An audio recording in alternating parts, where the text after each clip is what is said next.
அனைவருக்கும் இனிய உற்சாகமான காலை வணக்கம்.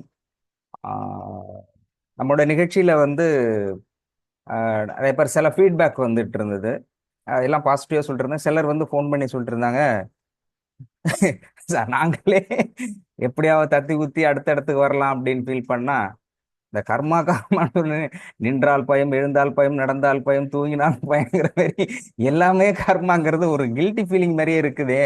அப்போ இவ்வளோ ஸ்ட்ரிக்டா இருக்கணுமா அப்படிங்கிற மாதிரி கேட்டிருந்தாங்க சில பேரோட கேள்வி. அப்போ கர்மா அவ்வளோ கஷ்டப்பட வேண்டியதா இருக்கா அப்படின்னா அப்படி கிடையாது.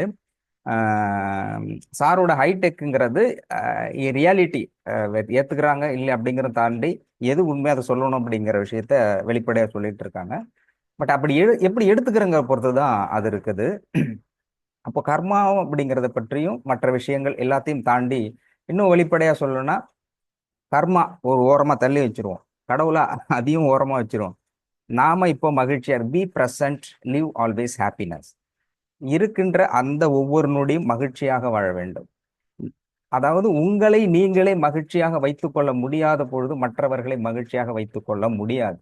அப்போ முதல்ல வாட் எவர் இட் மேபி, எந்த சூழலாக இருக்கின்ற பொழுதும், அதனால திருவள்ளுவர் சொல்லுவார், இடுக்கண் வருங்கால் நகுக. இன்னொருத்தர் துன்பங்கள் வருகின்ற பொழுதும் சிரிக்கும். அது எப்படி முடியும் அப்படிங்கிறதுக்கான ஃபார்முலா கரெக்டாக தெரிஞ்சா பண்ணிடலாம். We will try to say, இந்த இந்த நிகழ்ச்சியில வந்து ஐ வில் ட்ரை, முயற்சி பண்றேன். சில ஃபார்முலாஸ் இருக்கு. அதாவது ஒரு வீடு அப்படின்னா எப்படி இருக்கணும், வீட்டை சுற்றி என்ன இருக்கணும், காலையில எழுந்து என்ன பண்ணணும், சிம்பிள்சிட்டி, ஒண்ணுமே வேண்டாம், என்ன இருக்குதோ அதை எப்படி மாடிஃபை பண்ணிக்கணும் அப்படிங்கிற ஒரு ஃபார்முலா பேஸ்ட்ல பண்ண ஆரம்பிச்சோம்னா முதல்ல நீங்க மகிழ்ச்சி ஆயிடுவீங்க. அந்த டெடிகேட்டடா பண்ண ஆரம்பிச்சிருவீங்க. அப்படிங்கும்போது மற்ற விஷயங்கள் ஃபாலோ பண்றது அவங்களுடைய விருப்பத்தை பொறுத்தது. பேசிக் ரூல் அப்படிங்கிறது இருக்கு. மகிழ்ச்சியை மனிதன் தன்னைத்தானே மகிழ்ச்சியாக வைத்துக் கொள்வதற்கான சில விஷயங்கள் அப்படின்னு இருக்கு. அதுல குறிப்பா வந்து காலையில் எழுந்ததும் அப்படிங்கிறது எல்லா மதங்களுமே சொல்லக்கூடியதுங்கிறது இறைவனை துதிப்பாடுதல். மதங்கள் ரீதியாக சொல்கின்ற பொழுது இறைவனை நினைக்கணும். இந்த வாய்ப்பை, நமக்கு இந்த வாழ்க்கையை கொடுத்ததும் வாய்ப்பை கொடுத்ததும் இறைவன் அப்படிங்கிறதுனால இறைவனுக்கு நன்றி. அது எப்படி அப்படிங்கும் பொழுது ஆஹ் நம்ம ஸ்டைல்ல சொல்லணும்னா, உலகம் முழுவதுமே வந்து எனர்ஜி, ஆற்றலால் நிரம்பி இருக்கிறது. ஆற்றல் ஃப்ரீக்வன்சி வைப்ரேஷன், இதுதான் மாற்ற முடியும். அப்போ முதலில் தன்னைத்தானே சுத்தப்படுத்தி கொள்ள சக்கராக்களை அலைன்மெண்ட் பண்றது அப்படிங்கிறது தான் எல்லாத்தோட பேஸ். இதை சரி பண்ணுனா அதை சரி செய்ய முடியும். அப்போ இசை, சக்கரா அலைன்மெண்ட்ல நம்பர் ஒன்ல இருக்கிறது மெடிடேஷன், இசை. ரெண்டுமே மோரோவர் சேர்ந்தே இருக்கும், ஒன்றோடு உண்டு. அப்போ இசையை சரியாக பயன்படுத்துகின்ற பொழுது நீங்க ஆறாவையும் சக்கராவையும் நீங்க கிளென்சிங் பண்ணிக்க முடியும், அலைன்மெண்ட் பண்ணிக்க முடியும். அப்போ எல்லாருமே பாட முடியுமா அப்படின்னா எல்லாரும் பாடணுங்கிற அவசியம் இல்லை. முடிஞ்சவங்க ட்ரை பண்ணுங்க, முடியாதவர்கள் கேட்டுக்கொள்ளுங்கள். அப்படிங்கும்போது இப்ப சப்போஸ் யாருக்காவது தலைவலிக்குது, ஒற்றை தலைவலி, இந்த மாதிரி தலைவலி தொடர்பான பிரச்சனைகள் இருந்தால் அதுல சோஹானி ராகம், நான் இதை சொல்றேன். ராகங்கிறதுல அடுத்தடுத்த வகுப்புல வந்து இதுல ஷார்ட் நோட்டா 5 5 மினிட்ஸ், 10 10 மினிட்ஸ் டிப்ஸாவே போயிடுவோம். அப்போ பேசிக்கா நீங்க எந்த சூழல்ல இருந்தாலும் உங்களை நீங்கள் மகிழ்ச்சியாக வைத்துக் கொள்ள முடியும். அது சக்கராவை கிளென்சிங் பண்ணிக்க முடியும்.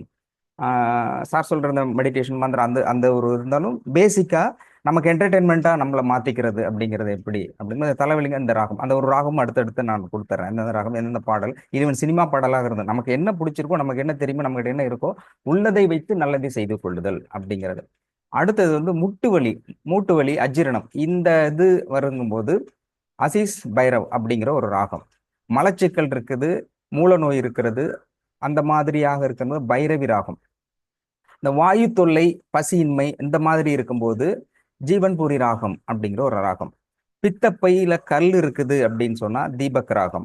அந்த அந்த பாடல், அந்த ராகத்தினுடைய பாடல்கள். மன இறுக்கம் இந்த மாதிரிலாம் இருக்குன்னா தர்பாசி ராகம். சளி தும்பல் இந்த மாதிரி என்ன இருக்குன்னா தோடி ராகம். நீ சொல்லு, இந்த இந்த இந்த பாட்டெல்லாம் கேட்டா சரியாயிடும், ஹாஸ்பிட்டலுக்கு போக தேவையில்லையா அப்படின்னு சொல்ல முடியாது. பட் பேசிக்கா அலைன்மெண்ட் நீங்க தொடர்ச்சியாக இதை செய்து வந்தால் நிச்சயம் உங்களை நீங்கள் மகிழ்ச்சியா இருக்கும். டிசீஸ்ங்கிறது நம்ம சொல்றது கர்மா. இன்னொரு பாயிண்ட் ஆஃப் வியூல சொல்லும்போது கேரக்டர். நீங்கள் எந்த மனநிலையில் இருக்கின்றீர்களோ அதை பொறுத்துதான் நோய் வந்து வரும். அப்போ மனநிலையை நீங்கள் மாற்றுகின்ற பொழுது நோயை மாற்றிக்கொள்ள முடியும் அப்படிங்கிறது இதுல ஆக்சுவலி மியூசிக்கல் தெராப்பின்னே இருக்குது. நீங்க வேற எந்த ட்ரீட்மெண்ட் அதில் மியூசிக்கல் தெராப்பி. அந்தந்த டிசீஸுக்கு அந்தந்த மாதிரியான ஃப்ரீக்குவன்சியில் மியூசிக்ஸ் கேட்பாங்க. அது போடும்போது கண்டிப்பா அது கிளென்சிங் ஆகும். அது என்ன உள்ள நடக்குது அப்படிங்கிற விஷயங்கள் இருக்கு. எல்லாமே ஒண்ணுதான். உலகத்துல 158 மருத்துவ முறைகள் இருக்கு. மருத்துவ முறைகளுடைய சாராம்சம் எல்லாமே பேஸ்டு வந்து எனர்ஜி பேஸ்டு தான் எல்லாமே. பட் இந்த எனர்ஜி அப்படிங்கிறது நமக்கு தெரியாத தவிர அனைத்தும் எனர்ஜியை மாற்றி அமைத்து அதை அலைன்மெண்ட் பண்றது தான் நடந்து கொண்டிருக்கிறது. அப்போ இன்னும் அதிகமா சொல்ல போனா ரொம்ப பேருக்கு இருக்கிறது மன அழுத்தம். பேசிக்கா டிப்ரெஷன், டென்ஷனு, பயம், பதட்டம். இந்த ஒரு நாள் எப்படி ஃபேஸ் பண்ண போறோம், ஒரு கடன் இருக்குது, இல்ல மற்ற ஏதோ பிரச்சனைகள் இருக்கு, ஒரு நாளை எப்படி சந்திக்கின்ற பொழுது அப்படி அதுல பிரச்சனைகள் இருக்கும் அப்படின்லாம் நினைக்கும் பொழுது பதட்டம். அப்போ இந்த பதட்டம், பயம், இந்த மாதிரியான விஷயங்கள் எல்லாமே எதுல வருது அப்படின்னு சொன்னா இதயம். ஃபர்ஸ்ட் அட்டாக் பண்றது இதயத்தை தான். ஸோ இதயத்தை வலுவாக வைத்துக் கொள்ளுதல், அந்த அலைன்மெண்ட் சக்கராஸ் ஒரு நாளினுடைய பொழுதில் இதயத்துடைய அந்த ஃப்ரீக்வன்சி அலைன்மெண்ட்டை நீங்க நியூட்ரல் கொண்டுட்டு வந்துட்டாலே you can face the problem. உங்களால பிரச்சனைகளை எதிர்கொள்ள முடியும், ஏற்றுக்கொள்ள முடியும். அந்த அலைன்மெண்ட்டு வந்துடணும். அந்த இதுல வந்து நிறைய ராகங்கள் இருக்குது. நான் ராகத்தில் அந்த அளவுக்கு இல்லை, பட் குறைந்த அளவு. அதை பற்றி ஏன் அது வருது, அது எப்படி வந்து உடலில் உள்ள சக்கராக்களே அது சரி செய்யறது, ஒரு ஃப்ரீக்குவன்சி அதோட ஃப்ரீக்குவன்சி எப்படி வந்து சேருது. அப்போ உள்ளுக்குள் அறிவியல் பூர்வமாக மெடிக்கல் மருத்துவ ரீதியாக அது என்ன நடந்து கொண்டிருக்கிறது அப்படிங்கிற விஷயத்தை கவர்லேட் பண்ணும் பொழுது சிம்பிளா என்ன பண்றீங்கன்னா, உங்களுக்கு பிடிச்ச மேக்சிமம் எனக்கு தெரிஞ்சு எல்லாருமே பாடுறவங்களா தான் இருக்கிறீங்க. என்ன சில பேர் பாடும்போது மற்றவங்க கேட்கறது கஷ்டமா இருக்கும், பட் ஆனால் பாடுறதுக்கு ரெடியா இருக்கீங்க. தனிப்பட்ட முறையில் பாத்ரூம் சிங்கராக கூட இருக்கலாம், பட் பாடுங்க. பாடும் பொழுது நீங்கள் உங்களுடைய குரல் இருக்கு இல்லையா, இட் ஹேவ் எ வைப்ரேட். ஒவ்வொருத்தருக்கும் பேசக்கூடிய ஆற்றல் இருக்குது. அந்த ஒவ்வொரு பேச்சும் ஒரு ஒரு அதிர்வுகளை கொண்டது. அந்த அதிர்வுகளை ஒரே டியூன்ல நீங்க ஃப்ரீக்குவன்சில கொடுக்கும் பொழுது அந்த அதிர்வு உடலில் உள்ள 7 சக்கராவின் அதிர்வுகளை சமன் செய்யும். ஆக நீங்க உங்களுடைய வார்த்தையை, அதான் சொல்றோம், வார்த்தையே வாழ்க்கையாகிறது. பைபிள்லயும் சொல்லப்பட்டிருக்கு, எல்லா இதுலயும் சொல்றாங்க. வார்த்தை அதான் பாசிட்டிவ்னு சொல்றாங்க. நான் திரும்ப சொல்றது பாசிட்டிவா இருக்கு. அந்த பாசிட்டிவ் வந்து அலைன்மெண்ட்டை அழகா அதை பேசுறதுங்கிறது ஃபனட்டிக். நல்லா பேசுங்க. நல்லா பேசுறதுங்க விடவும் நல்லதை பேசுங்க. நல்லது பேசினாலே அது நல்லா தான் இருக்கும். அதே போன்று எளிமையாக இருக்கு. தெய்வீகம் அப்படிங்கிறதுக்கு நிறைய உதாரணங்கள் இருக்கு. கடவுள் பக்தி, நான் என்னை பொறுத்தவரை நான் புரிந்து கொள்றதுங்கிறது, தெய்வீகம் என்பது எளிமையாக இருக்க வேண்டும். எளிமை எப்போதுமே தெய்வீகமாக இருக்கும், புனிதமாக இருக்கும். So B humble and simple. அதுல எல்லாரும் பாடணும் அப்படிங்கிறது என்னுடைய விருப்பம். பாடுங்க, கண்டிப்பா பாட வச்சிருவேன். அண்ணன் சொன்ன மாதிரி ஏன் பாடணும் அப்படின்னாக்க உங்களுக்கு கிடைக்கக்கூடிய மிகப்பெரிய டானிக். இப்போ திடீர்னு ஒரு ப்ராப்ளம் இருக்குன்னா, every one is always a unique and separate. ஒவ்வொருவரும் தனித்துவமானவர்கள், ஆனால் தனியாகத்தான் இருப்பவர்கள். நம்ம எவ்வளோ கூட்டமாக இருந்தாலும் எல்லா இடத்துலையுமே எல்லாருமே வர முடியாது. ஒரு இடத்துக்கு ஸ்கூலுக்கு போறோன்னா அப்போ அந்த இடத்துல தனி, அப்போ ஃப்ரெண்ட்ஸ் இருப்பாங்க. அடுத்து இன்னொரு இடத்துக்கு போறோம், ஒவ்வொரு இடத்துலையும் சேரக்கூடிய நபர்கள் வேறு விதமாக இருப்பாங்க. ஆனால் அந்தந்த இடத்துலையும் நம்ம தான் தனித்தனி முறையில் ஃபேஸ் பண்ணணும். அப்போ நமக்கான தற்காப்பு அல்லது நம்மை நாமே பலப்படுத்தி கொள்ள நம்முடைய உடலையும் மனதையும் குறிப்பாக இதயத்தையும் பலப்படுத்தி கொள்வதற்கு நாம் வந்து இசையை கையாளுவது. எல்லா மதங்களும் இன்டைரக்டா சொல்றது இசையை தற்காப்புக்காக கையாளுகிறது. அப்போ இசை அப்படிங்கிறதுல ரொம்ப அதாவது நம்ம நிறைய இது இருக்குது, தியானம், மெடிடேஷன், நிறைய விஷயம் சொல்லிட்டு போகலாம். பட் இசைங்கிறது ரொம்ப சிம்பிளிட்டி. ஒன்று பாட முடியலன்னா பாட்டை கேட்கலாம். எது பிடிக்குதோ அதை போட்டா எல்லாவற்றிலும் எல்லாமே இறைவன் அப்படிங்கும்போது எதுவுமே ஒதுக்கக்கூடிய விஷயங்கள் எல்லாத்தையுமே கேட்கலாம். அதுல குறிப்பா எனக்கு பாட தெரியும் அப்படிங்கிறதுக்காக இல்லை, நீங்க ட்ரை பண்ணுங்க அப்படிங்கிறது. ஏன்னா இந்த பேசிக்ஸ். அதுக்கப்புறம் வீட்டுல என்ன செய்யணுங்கிறது, எந்த விஷயத்தையும் எளிமையாக கையாளுவது அப்படிங்கிறது முடிஞ்சா ட்ரை பண்ணி பாருங்க. இன்னைக்கு இல்லை, நாளைக்கு எல்லாரும் காலையில இந்த 5 மணி முன்னாடி செஷன்ல வந்து கலாட்டா செஷன் நம்ம வைப்போம் இல்லையா, அதுல கலந்துப்போம். அதுல நீங்க பாடுங்க. யாரும் நம்மள மாதிரி தானே எல்லாருமே. ஸோ அதில் ட்ரை பண்ணி பார்ப்போம். இந்த ஸ்டேஜில் நீங்கள் பாட ஆரம்பிச்சிங்கன்னா அது நீங்கள் டெஃபினட்டாக யூ கேன் ஃபீல் இட். அது உங்களுடைய மாற்றத்தை உணர முடியும்.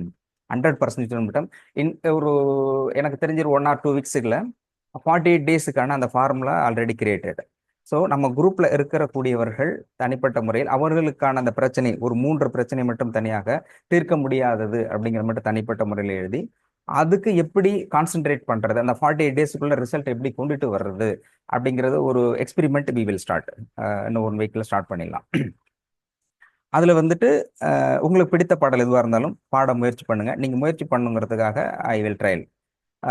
அதில் சில பாடல்கள் இருக்குது. அதில் எல்லா இசையமைப்பாளரும் இருக்குது. நான் வந்து பெரும்பாலும் ராஜா சார், ஏ ஆர் ரஹ்மான், மற்றவர்களையும் எடுத்துக்கிறது. அதில் வந்து கல்யாணி ராகத்தில் வந்து இளையராஜா பாடிய பாடல் ஜனனி பாடல் இருக்கு இல்லையா, அது வந்து இட்ஸ் எ டீப் சாங்ஸ். அதை நீங்கள் கேட்கும் பொழுதும் அல்லது பாடும் பொழுதும் அந்த அதிர்வுகள் அலைன்மெண்ட் ஆகும். அதே மாதிரி அந்த ஓம்ங்கிற சவுண்டு உச்சரிக்கின்ற போது டாக்டர் வந்து சொல்லுவார், நான் அந்த அந்த இதை நான் போடுறேன். ஓம்ங்கிறது எப்படி உச்சரிக்கணும்? ஆ ஊயும் அந்த ரெண்டும் பேஸ்ல ஓம் வரணும். அதாவது படைத்தல், காத்தல், எண்டு, அழித்தல், இந்த மூன்றும் சேர்ந்தது தான் ஆ ஊ இம். அது எப்படி ப்ரொனன்சியேஷன் பண்ணணும்? அந்த ப்ரொனன்சியேஷன் பண்ணுகின்ற பொழுது 108 நரம்புகள் முக்கியமாக இருக்கக்கூடிய 72,000 நரம்புகள் இருந்தால் 108 நரம்புகள் அதிர்வுகளை ஏற்படும். அந்த அதிர்வுகள் ஃப்ரீக்குவன்சி கரெக்டாக டியூன் அப் ஆனால் எல்லாமே நீங்க பார்த்தீங்கன்னா சயின்ஸா எடுத்துட்டோம் வச்சுங்க. இது வந்து சயின்ஸா எடுத்தோம்னா ஒருத்தர் திடீர்னு திட்டுறாரு, கோவப்படுறாருன்னா அப்போ உங்களுடைய அலைன்மெண்ட்டுங்கிறது மாறும். அந்த ஃப்ரீக்குவன்சி மாறும். இந்த ஃப்ரீக்குவன்சி மட்டும் எல்லாமே ஃப்ரீக்குவன்சியா எடுத்துட்டீங்கன்னா அந்த ஃப்ரீக்குவன்சியால ஈக்குவல் டேலி பண்ணும்போது ஆட்டோமேட்டிக்கா உங்களுடைய கோபம் எல்லாமே தரும். Even to you can get attract the money also. ரொம்ப பேரோட ஃபினான்ஷியல் ப்ராப்ளம் வந்து அட்ராக்ஷனுங்கிறது. அட்ராக்ஷனுங்கும் போது நீ ஹாப்பினஸாக இருந்தாலே மகிழ்ச்சியாக இருந்தாலே எல்லாவற்றையும் ஈர்க்க முடியும், கவர முடியும். ரொம்ப பேர் நினைச்சீங்க பணம் வந்தால் தான் மகிழ்ச்சியா இருக்கணும் அப்படின்னு நினைக்கிறாங்க. அப்படி இருந்தால் இப்படி வர்றது கஷ்டம். நீங்க மகிழ்ச்சியா இருங்க, பணம் வர ஆரம்பிச்சிடும். ஏன்னால் மகிழ்ச்சி இருக்கும் இடத்தில் செல்வம், மகிழ்ச்சி இருக்கும் இடத்தில் எல்லாமே இருக்கும். ஸோ மனிதர்களுடைய பிறப்பினுடைய அடிப்படை நோக்கம்ங்கிறது பல்வேறு பர்பஸ், ஒரு பர்பஸுக்காக வந்திருந்தாலும் எல்லாருமே மகிழ்ச்சியாக வாழ வேண்டும் என்கின்ற அந்த ஆதார சுதியில் தான் படைக்கப்பட்டிருக்கிறார்கள். ஆனால் அப்படி இல்லை. ஸோ எப்படி இசைங்கிறது நீங்க பாடுங்க, அப்படி இல்லைன்னா அந்த பாட்டை கேளுங்க.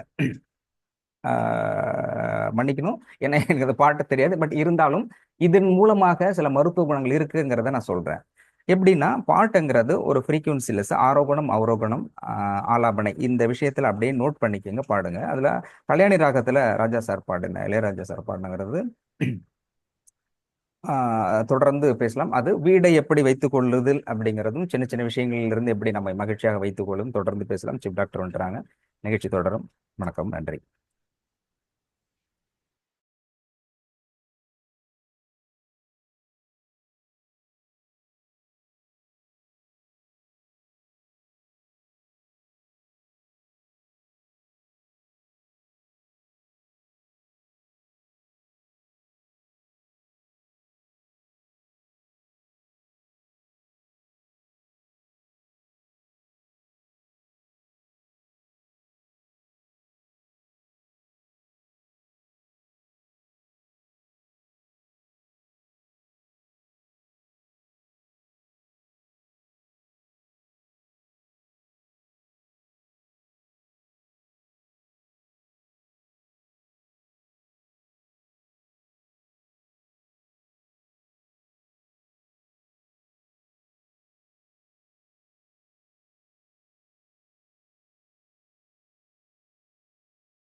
ஸ்கிரீன் தானே வரும்.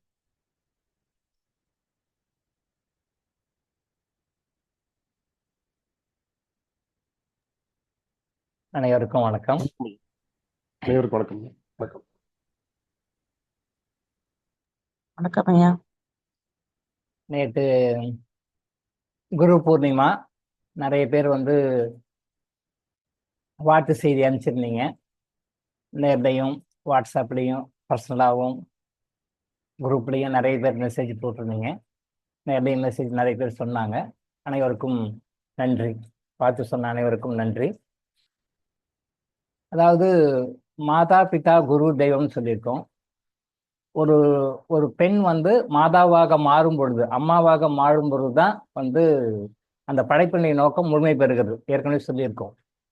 அதே மாதிரி ஒரு ஆண் வந்து பிதாவாக மாறும்பொழுது, தந்தையாக மாறும் பொழுது அந்த படைப்பினை நோக்கம் முழுமை பெறுகிறது சொல்லியிருக்கோம்.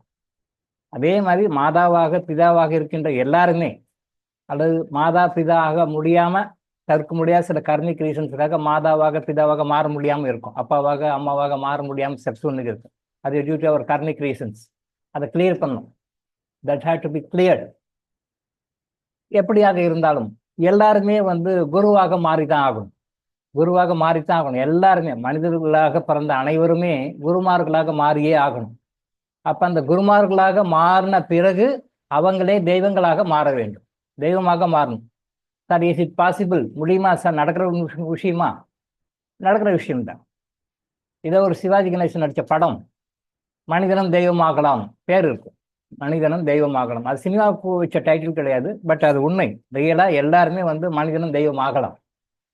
ஒரு மனிதன் ஒருவருத்தனும் சுயமாக தானாகவே குருவாக மாறிக்கொள்ள வேண்டும்.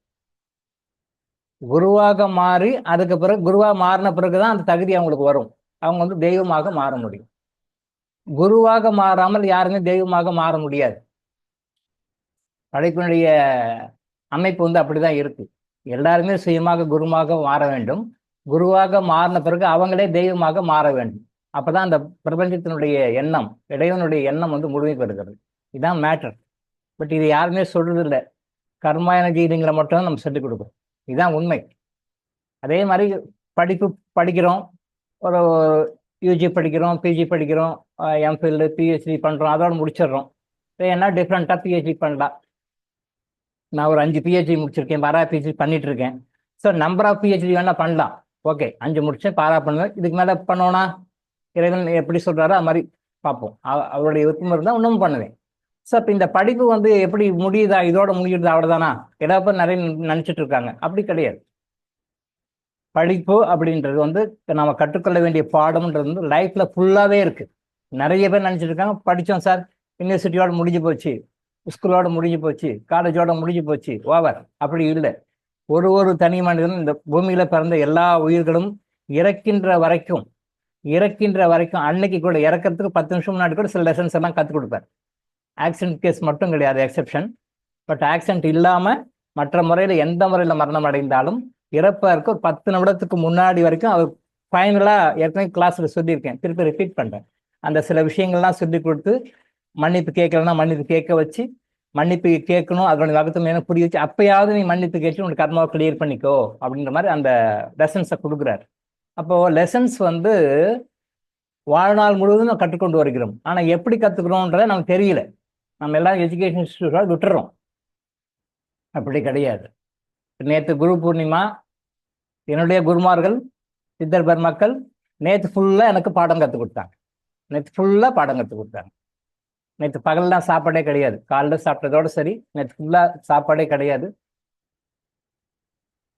சாப்பாடு எதுவும் இல்லாமல் முழுக்க குருமார்கள் தான் நமக்கு நிறைய விஷயத்தை கற்றுக் கொடுத்தாங்க. அப்போ ஏன் எனக்கு தான் ஏற்கனவே 35 வருஷம் தான் கற்றுக் கொடுத்து இப்போ தானே விட்டுருக்கீங்க, இனிமேலும் கற்றுக்கணுமா? இல்லை, இன்னமும் கற்றுக்க வேண்டிய விஷயம் இருக்குது அப்படின்னு சொல்லிட்டு எனக்கே சித்தர் பெருமக்களும் குருமார்களும் நேற்று வந்து நிறைய ஃபுல்லாக லெசன்ஸ் எடுத்தாங்க.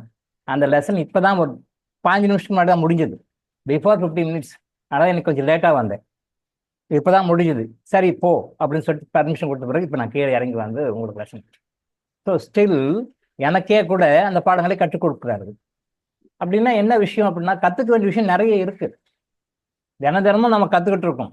தினமும் கடவுள் நமக்கு லெசன்ஸ் கற்றுக் கொடுத்தா இருக்காரு, மறைமுகமாக கற்றுக் கொடுக்குறாரு. யார் இவர் ப்ரொஃபஸரு, இவர் வந்து டியூட்டரு, இவர் வந்து மாஸ்டரு அப்படின்ற மாதிரி இல்லாமல் வெவ்வேறு வகைகள் நம்ம சுற்றி இருக்கிறவங்க மூலமாக பாடத்தை கற்றுக்கொள்ள கொடுக்குறாரு. வாழ்க்கையில் ஒருத்தர் கற்றுக்க வேண்டிய பாடத்துக்கு எங்கேயும் வெளியெல்லாம் போக தேவையில்லை. அங்கே போனோம் இங்கே போனலாம் கிடையாது. நம்ம லைஃப்பில் நம்மளோட சுற்றுப்புற சூழ்நிலைகள் நம்மளை சுற்றி நம்ம சர்க்கிள்லேயே எல்லா லெசன்ஸையும் கற்றுக் கொடுக்குறாரு. இதுக்காக ஃபாரின் போய் படிக்கணும்லாம் கிடையாது. இதுக்காக ஃபாரின்லாம் போகணும் அங்கெல்லாம் கிடையாது. நான் பேசும்போது கூட நிறைய என்னுடைய லைஃப்ல கோட் பண்ணி கொடுப்பேன். என்னுடைய லைஃப்ல இப்படி நடந்தது. ஏன் அதை சொல்றோம் அப்படின்னா, நம்ம கற்றுக்கொள்ள வேண்டிய பாடங்களை நமக்கே கற்றுக் கொடுக்குற இறைவன் நம்மளுடைய வாழ்க்கையிலேயே நம்மளுடைய சுற்றம், நம்முடைய சுற்ற பந்தங்கள், நம்மளுடைய சுச்சுவேஷன்ஸ், நம்மளுடைய கிரியேஷன்ஸ், நம்மளுடைய சர்க்கிளில் என்னென்ன இருக்கோ இதை தான் பாடத்தை கற்றுக் கொடுக்குறாரு. இதை விட்டு நம்ம எங்கேயோ போய் படிக்கணுன்றதெல்லாம் கிடையவே கிடையாது.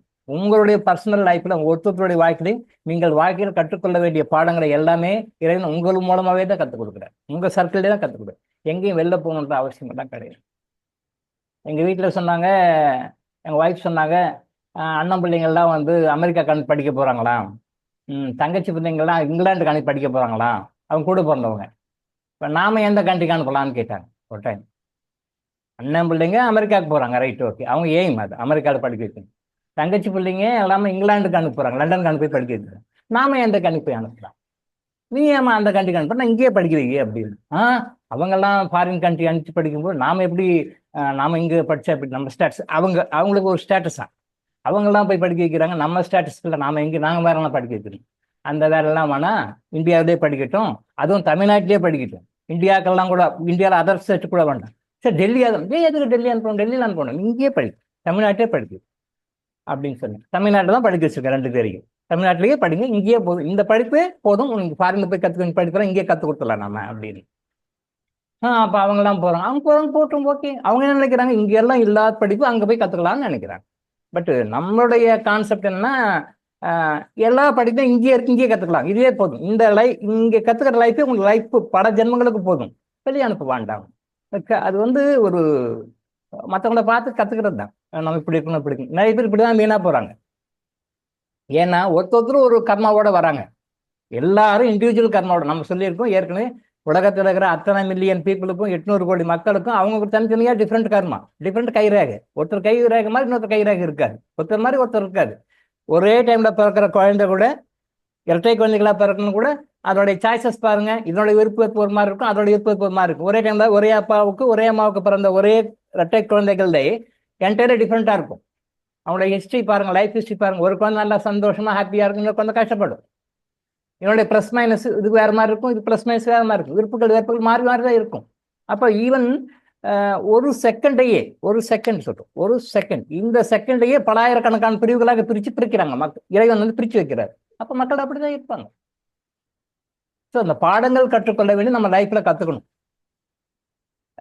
நேற்று ஒரு சகோதரர் சொன்னார்னு சொல்லி ஆசந்தி சார் சொன்னார், சார் நீங்கள் பேசுறது எல்லாமே வந்து கர்மான்னு பேசுறீங்க, குற்ற உணர்வாகவே இருக்கே, கில்ட்டி ஃபீலிங்காகவே இருக்கே, அதனால் நான் குரூப் போட்டு வெளியே போகிறேன் சார் அப்படின்னு சொல்லி சொன்னாராம். நீங்கள் பேசுறது எல்லாமே வந்து கில்ட்டி ஃபீலிங்காகவே இருக்கே, அது குற்றமாகவே இருக்குது, குற்ற உணர்ச்சியே உடம்புல, நமக்கு உடம்புலையும் மனசையும் குற்ற உணர்ச்சியே இருக்குது, நீங்கள் அதை தானே தூண்டுறீங்க அப்படின்னு சொல்லி சொன்னார். அதனால நான் விரும்பலை சார், நான் குரூப் போட்டு வெளியே போகிறேன் சார் அப்படின்னு சொன்னார். நான் சொன்ன சரி போட்டோம், வெளில போட்டோம், பரவாயில்ல, அதனால தப்பு இல்லை. சரியாக புரிந்து கொள்ளவில்லை. அப்போ சரியாக புரிந்து கொள்ளவில்லை அப்படின்னும் போது அவர் இன்னும் பல 100 ஜென்மங்கள் 200 ஜென்மங்கள் அனுபவப்பட்டு அப்புறம் இந்த விஷயத்துக்கு திருப்பி வரும்போது வரட்டும், நாம் ஒன்றும் கம்பல் பண்ண வேண்டாம், விட்டுடுங்க அப்படின்னு. என்ன விஷயம் அப்படின்னா, அவர் நினைக்கிறாரு, நீங்க குற்றத்தை பற்றியே பேசுறீங்க, குற்ற உணர்வாகவே இருக்கு, நீங்க குற்ற உணர்வு கிரியேட் பண்றீங்க, கில்ட்டி ஃபீலிங் கிரியேட் பண்றீங்க, தவறான புரிதல்.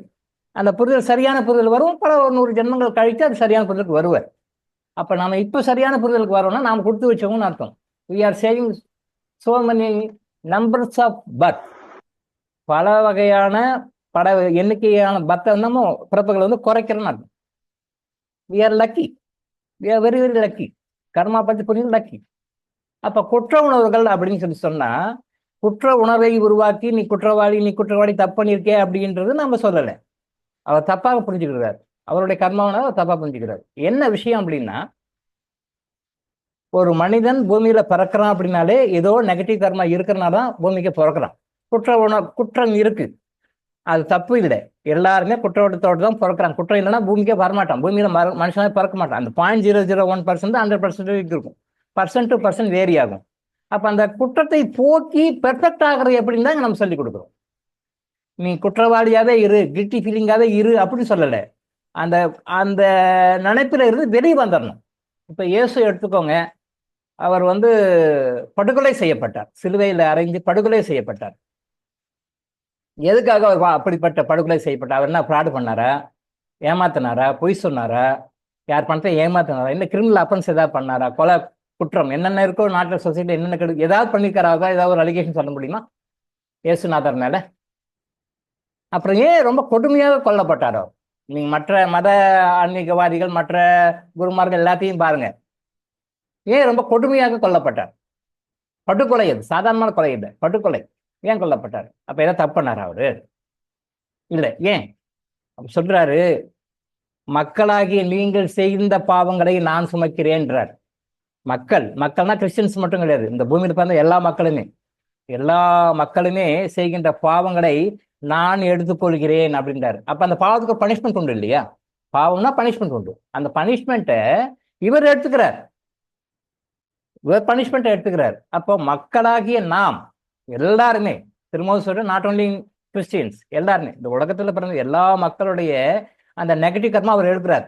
அதுக்கு ஒரு லிமிட் இருக்கு, அவ்வளவுதான். அதுக்கு லிமிட் எடுக்க முடியாது. பட் அந்த கொஞ்சம் கொஞ்சம் எடுக்கிறதே நிறைய எடுத்துக்கிறார். அதன் பலனாக அதை அவர் அனுபவிக்கிறார். அவர் படுகொலை செய்யப்படுகிறார். இறக்கும்போது கூட என்ன சொல்றாரு?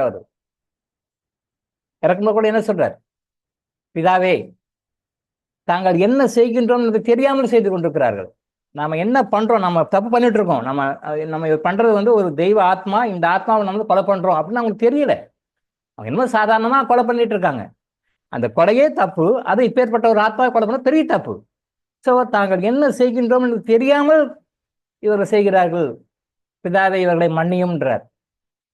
பிதாவே, இவர்களை மன்னியும். அந்த ஸ்டேஜில் கூட ஒரு மன்னிக்கு தான் சொல்றார். மன்னிப்பின் மகத்துவத்தை இந்த பூமிக்கு சொல்ல வந்த மிகப்பெரிய ஆத்மா இயேசு பிரான் தான்.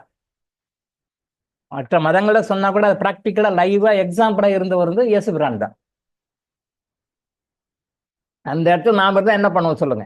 அந்த இடத்துல நாம தான் கொஞ்சம் இமேஜின் பண்ணி பாருங்க. நாம என்ன பண்ணுவோம்? அந்த மாதிரி ஒரு சுச்சுவேஷன் தான் நம்ம என்ன பண்ணுவோம்? நம்மளோட ஆக்டிவிட்டி எப்படி இருக்கும்?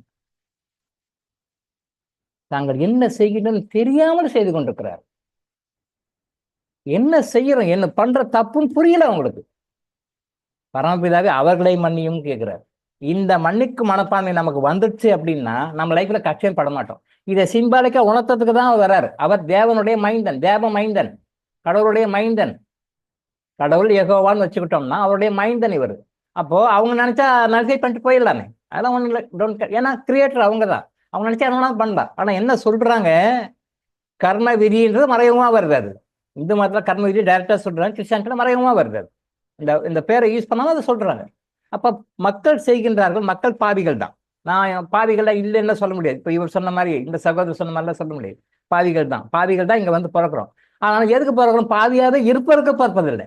எல்லாரும் பாவியாவே தான் இருக்கணும் அப்படின்னு பிறகு பண்ணிட்டு அதை கிளியர் பண்ணிட்டு அதை கிளியர் பண்ணிட்டு வந்துருப்பா அப்படிங்கிறதா வழி சொல்றாங்க. அப்ப நீ பண்ணிட்டேன், நீ குற்றவாளி அப்படி நம்ம அந்த அக்யூஸ் பண்ணல. நாம இப்படி இருக்கிற இதை மாத்திட்டு வந்திருப்பா அப்படின்னு சொல்றாங்க. ஸோ குற்றவாளியாக அந்த கில்ட்டி ஃபீலிங்கை கிரியேட் பண்ணணும் அப்படின்னு கிடையாது. குற்றவாளியாக கில்ட்டி ஃபீலிங் இருக்கணும், பட் அதை நலிஃபை பண்ணிட்டு பாசிட்டிவா வந்துடணும். அதுதான் நோக்கம். இதைத்தான் இயேசு பெருமான் இந்த ஒரு உதாரணமாக எடுத்துக்காட்டாக மக்களிடையே வாழ்ந்து மக்களுக்கு நல்லது பண்ணி மக்களுக்கு நிறைய புண்ணியங்களை செய்தும் கூட மக்களுடைய பாவங்களை எல்லாம் ஏற்றுக்கிட்டு அதன் சார்பாக அதுக்குன்னு பனிஷ்மெண்ட் உண்டு, இறை சட்டத்தின்படி தண்டனை உண்டு, அதை நான் அனுபவிக்கிறேன் சொல்லிட்டு அவர் இறக்கிறார். அவர் தேவ மைந்தன், திரும்ப உயிரோட ஏற்று வராரு, திரும்பவும் இறைவனோட இறைவனா போறாரு. அது வேற சமாச்சாரம், அது உண்மை. பட் இந்த கீழே இறங்கி அந்த கீழே லெவல்ல பார்த்தோம்னா படுகொலை செய்யப்படுது. சாதாரண மக்கள் அதோட சரி, அவ்வளவுதான், சமாதி தான். பட் இவர் திரும்பவும் 3ஆம் நாள் உயிர் எழுந்து வராரு, அப்புறம் அற்புதங்கள் செய்யறாரு, போறாரு. இது உண்மை. அப்போ பாவிகளாக இருக்கிறோன்றதுக்கு ஃபீல் பண்ணக்கூடாது. பெரும்பாலும் நிறைய மோட்டிவேட்டர்ஸ் எல்லாம் சொல்லுவாங்க, நீங்க இப்படி நினைங்க, அப்படி நினைங்க, இப்படி வாங்க, இப்படி வாங்கன்னு சொல்லுவாங்க. நிறைய பேர் எங்கிட்ட ஒரு கவுன்சிலிங் வருவாங்க, சார் என்னென்ன கோர்ஸ் உண்டு அத்தனை கோர்ஸும் போனேன் சார், பண்ணேன் சார், ஆனா ரிசல்ட் வரல சார். சரி, நீங்க உங்க குரூப்ல போய் நிறைய பேர் படிச்சிருப்பீங்க, உங்க கொலீக்ஸ் எல்லாம் நிறைய பேர் இருப்பாங்க, ட்ரைனிங் போறீங்க, மோட்டிவேஷன் ட்ரைனிங் போறீங்க. அப்போ உங்க கூட எல்லாம் வந்தாங்களே, அவங்களுக்கெல்லாம் சக்ஸஸ் ஆயிருக்கா? சக்ஸஸ் ஆயிருக்கு சார். ஒரு 40 பேர் அந்த கிளாஸ்ல போயிருக்காங்கன்னா ஒரு 10 பேர் சக்ஸஸ் ஆயிருக்கு, 30 பேர் ஃபெயிலர். 40 பேர் ஒரு அந்த கிளாஸ்க்கு போறாங்க. அவங்க இப்படி பண்ணணும், அப்படி பண்ணணும், ட்ரைனிங் எல்லாம் கொடுத்து இந்த மாதிரிலாம் நினைச்சு இப்படிலாம் பண்ணணும்னு சொல்லிட்டு அது நிறைய ப்ரோக்ராம்ஸ் எல்லாம் நிறைய நடக்குது. அதை கொடுத்து போடுறாங்க. பட் 10% சக்ஸஸ் கிடைக்குது. ஆமா சார், நான் அதே மாதிரி நினைச்சேன், கார் வாங்கணும்னு நினைச்சேன் வாங்கிட்டேன், வீடு வாங்கணும்னு நினைச்சேன் வாங்கிட்டேன், பங்களா வாங்கணும்னு நினைச்சிட்டேன் சார், ஒரு மில்லியன் ஆகணும்னு நினைச்சேன் ஆகிட்டேன். அப்போ அவங்களுடைய 10% சர்வ் ஆகுது. அவங்க என்ன டிமாண்ட் வச்சு அந்த பயிற்சியை மேற்கொள்கிறார்களோ அது சர்வ் ஆகுது. ஓகே. ஆனால் 30 பேருக்கு அது ஆகலை. எப்படி ஆகலை? திருப்பியும் ரெவி பண்ணி பாருங்க. அவங்களா அவர் அந்த சங்கம் மாதிரி வச்சுக்கிறாரு. அதை நம்ம பயிற்சி பெற்ற ஒரு சங்கம் மாதிரி வச்சுக்கிறாரு. ஸோ அப்போ நீங்கள் உங்கள் சங்கத்தில் கேட்டு பாருங்க. அப்படின்னும்போது அவர் அதுக்கு மேலே நான் சொன்ன பிறகு அந்த அந்த அசோசியேஷன் மெம்பர்ஸ் யாரெல்லாம் அவங்க கூட ட்ரைனிங் எடுத்தாங்களோ அவங்களெல்லாம் ஒரு சங்கம் மாதிரி வச்சு ரிவ்யூ பண்ணுறாரு. அப்போ 10% சக்ஸஸ் ஆகுது. சாரி 10 பேர், 40 பேரில் 10 பேர் சக்ஸஸ் ஆகுது. மிச்சம் 10 பேர் பார்சியலாக நடக்குது. இவங்க கேட்டது நடக்கல, மிச்சம் பாதியே நடக்குது. இன்னும் 20 பேருக்கு முழுமையாக நடக்கவில்லை. அவர் அந்த பயிற்சி பெற்றோருடைய அந்த மாணவர்களுடைய சங்கத்தின் தலைவர் அவர். அப்ப 20 பேருக்கு ஏன் நடக்கல அப்படின்னா, சொல்லிக் கொடுக்கறது என்னமோ நீங்க எதுவாக நினைக்கிறீர்களோ அதுவாக ஆகிவிடுவீர்கள். நீங்க என்ன மாதிரி நினைக்கிறீங்களோ பாசிட்டிவா நினைங்க, நெகட்டிவா நினைக்காதீங்க. பாசிட்டிவா நினைங்க, பாசிட்டிவா நினைங்க, பாசிட்டிவா நினைங்க. அப்ப அது நடக்கும். அப்ப பாசிட்டிவா நினைக்கிறாங்க, எல்லாருமே பாசிட்டிவா தான் நினைக்கிறாங்க. அப்ப ஏன் பாசிட்டிவா தான் நினைக்கிறாங்க, யாருமே நெகட்டிவா நினைக்கல? அப்ப 10 பேருக்கு கேட்ட மாதிரி கிடைச்சிச்சு, மிச்சம் 10 பேருக்கு கேட்ட மாதிரி கிடைக்கல. ஏதோ பார்சியலா, ஓ பரவாயில்ல சார், ஏதோ போனேன், கொடுத்த பணத்துக்கு ஒரு பிரயோஜனம் உண்டு. 10,000 ரூபாய் கொடுத்து கிளாஸுக்கு போனேன், 10,000 ரூபாய்க்கு ஒரு 5,000 ரூபாய்க்கு பெனிஃபிட் வந்து ஏதோ கொடுத்த பணத்துக்கு வந்து சார், ஓகே, ஒரு சாட்டிஸ்ஃபைட், பார்சியலி சாட்டிஸ்ஃபைட், ஓகே. டோட்டலாக வேஸ்ட் சார், அந்த கிளாஸுக்கு போனதே வேஸ்ட் சார், படமே கிடைக்கல சார் அப்படின்னு சொன்னவங்க ஒரு 20 பேர். 40ல் 10 அப்படி, 10 அடுத்த கேட்டகரி, 20 நோ சாட்டிஸ்ஃபை டாட், கொஞ்சம் கூட சாட்டிஸ்ஃபேக்ஷன் இல்லை, பணம் வேஸ்ட்டாக போச்சு. அப்போ குரு என்ன சொல்லி கொடுக்குறாரு, அந்த ட்ரைனிங் மாஸ்டர் என்ன சொல்லி கொடுக்குறாருன்னா, நீங்கள் எதுவாக நினைக்கிறீர்களோ அதுவாகவே மாறுவீர்கள். நீங்கள் அப்படியே நினைங்கோ. இங்கே என்ன தப்பு பண்ணியிருக்காங்க அப்படின்னா, நான் சொன்ன பிறகுதான் அவரே, ஆமாம் டாக்டர் நீங்கள் சொல்றது கரெக்டு தான். அவர் மாஸ்டர் சொன்னாரு, நீங்க எதுவாக நினைக்கிறீர்களோ அதுவாகவே ஆகுவீர்கள். அப்போ பாசிட்டிவா நினைக்கணும்னு சொல்றேன், ரைட், ஓகே. ஆனா எதுவாக நினைக்கிறோ சொல்றாங்களோ அவங்க நினைக்கிறாங்க, ஆனா அப்படி இருக்கிறது இல்லை. இங்கேதான் மேட்டர். இந்த பாயிண்ட் அண்டர்லைன் பண்ணிக்கோ. நினைக்க சொல்றாங்க, நினைக்கிறாங்க, ஆனா அதை நினைச்சிட்டு அதோட விட்டுறாங்க.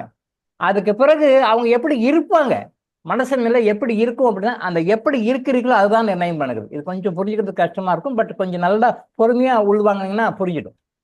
நினைக்கிறது வேற, இருக்கிறது வேற. நம்ம பணக்காரன் ஆகணும் அப்படின்னு நினைக்கிறது வேற. பணக்காரன் ஆகணும்னு நினைப்பீங்க, எவ்வளவு நேரம் நினைப்பீங்க? 1 hour நினைப்பீங்க. பணக்காரன் ஆகணும்னு சொல்லிட்டு அந்த பயிற்சி காலையில் ஒரு 1/2 hour, ஈவினிங் ஒரு 1/2 hour பண்றீங்க அப்படின்னா மேக்ஸிமம் 1 hour நினைப்பீங்க. அப்போ அந்த அந்த தியான முறையில் நீங்க உட்காந்து பணக்காரன் ஆகணும், இப்படி இருக்கேன், இப்படி போவேன், இமேஜின் பண்ண சொல்லுவாங்க. இப்படி இப்போ காரில் போவேன், பங்களாவில் வருவேன், இப்படி 5 star ஹோட்டலுக்கு போவேன், இப்படி டூர் போவேன், ஃபாரின் டூர் போவேன், இப்படிலாம் இமேஜின் பண்ண சொல்லுவாங்க. இமேஜினேஷன் அதுக்கு பவர் இருக்கு, கொடுப்பாங்க. பட் இப்படிதான் நினைக்கிற நேரம் 1 hour. அதுக்கு பிறகு அந்த பயிற்சி முடிஞ்ச பிறகு நார்மலுக்கு வந்துடுவாங்க. நார்மலுக்கு வந்துட்டாக்க அந்த ஏழ்மை உருவாக்குகின்ற சூழ்நிலை அப்படியே இருப்பாங்க. அந்த அந்த உணர்வு வந்து அப்படியே இருக்கும். அப்ப நினைக்கிறது 1 மணி நேரம், ஆனா அப்படி பணக்காரனாகவே அப்படி அந்த நேரத்தில் இருக்காங்களா எப்பவுமே? இல்லை. பயிற்சியின் போது மட்டும் 1 hour இருப்பாங்க, அப்புறம் அதுக்கு சாதாரண நிலைக்கு வந்துடுவாங்க. அப்ப சாதாரண மனை தான் வேலை செய்யும். இதுதான் ஃபெயிலியர் ஆனதுக்கு காரணம். சக்சஸ் ஆனதுக்கு காரணத்தை பத்தி பேச வேண்டாம், அது கரெக்ட். அவங்க சொன்ன மாதிரி செஞ்சாங்க, கரெக்ட்.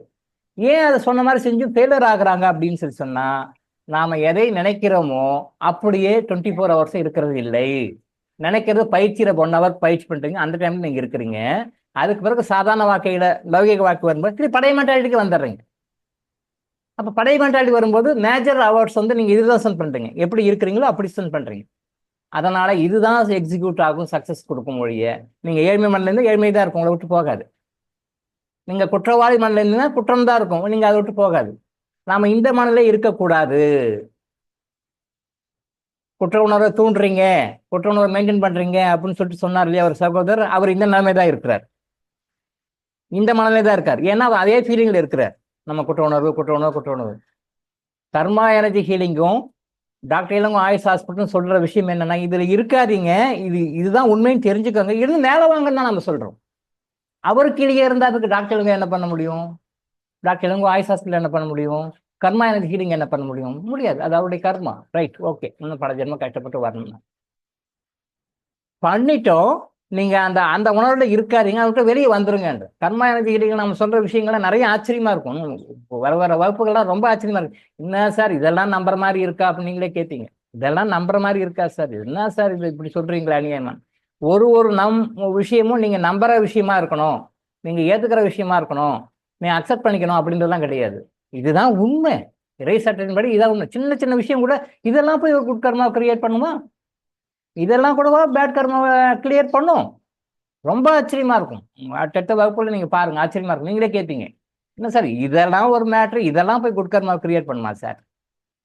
இதெல்லாம் சப்ப மேட்ரு சார். இந்த மேட்ரு நம்மளுடைய வாழ்க்கையில பேட் கர்மா கிளியர் பண்ணுமா சார்? பண்ணும். நீங்க லட்சக்கணக்கில் கோடிக்கணக்கில் பணம் செலவு பண்ணி அந்த டூர் இந்த டூர் போய் கோயில் கோயிலா சுத்தி மாசா சுத்தி சர்ச்சா சுத்தி என்ன வழிபாட்டு சுத்தி நடக்காத விஷயம் இது சிம்பிளா நடக்கும்.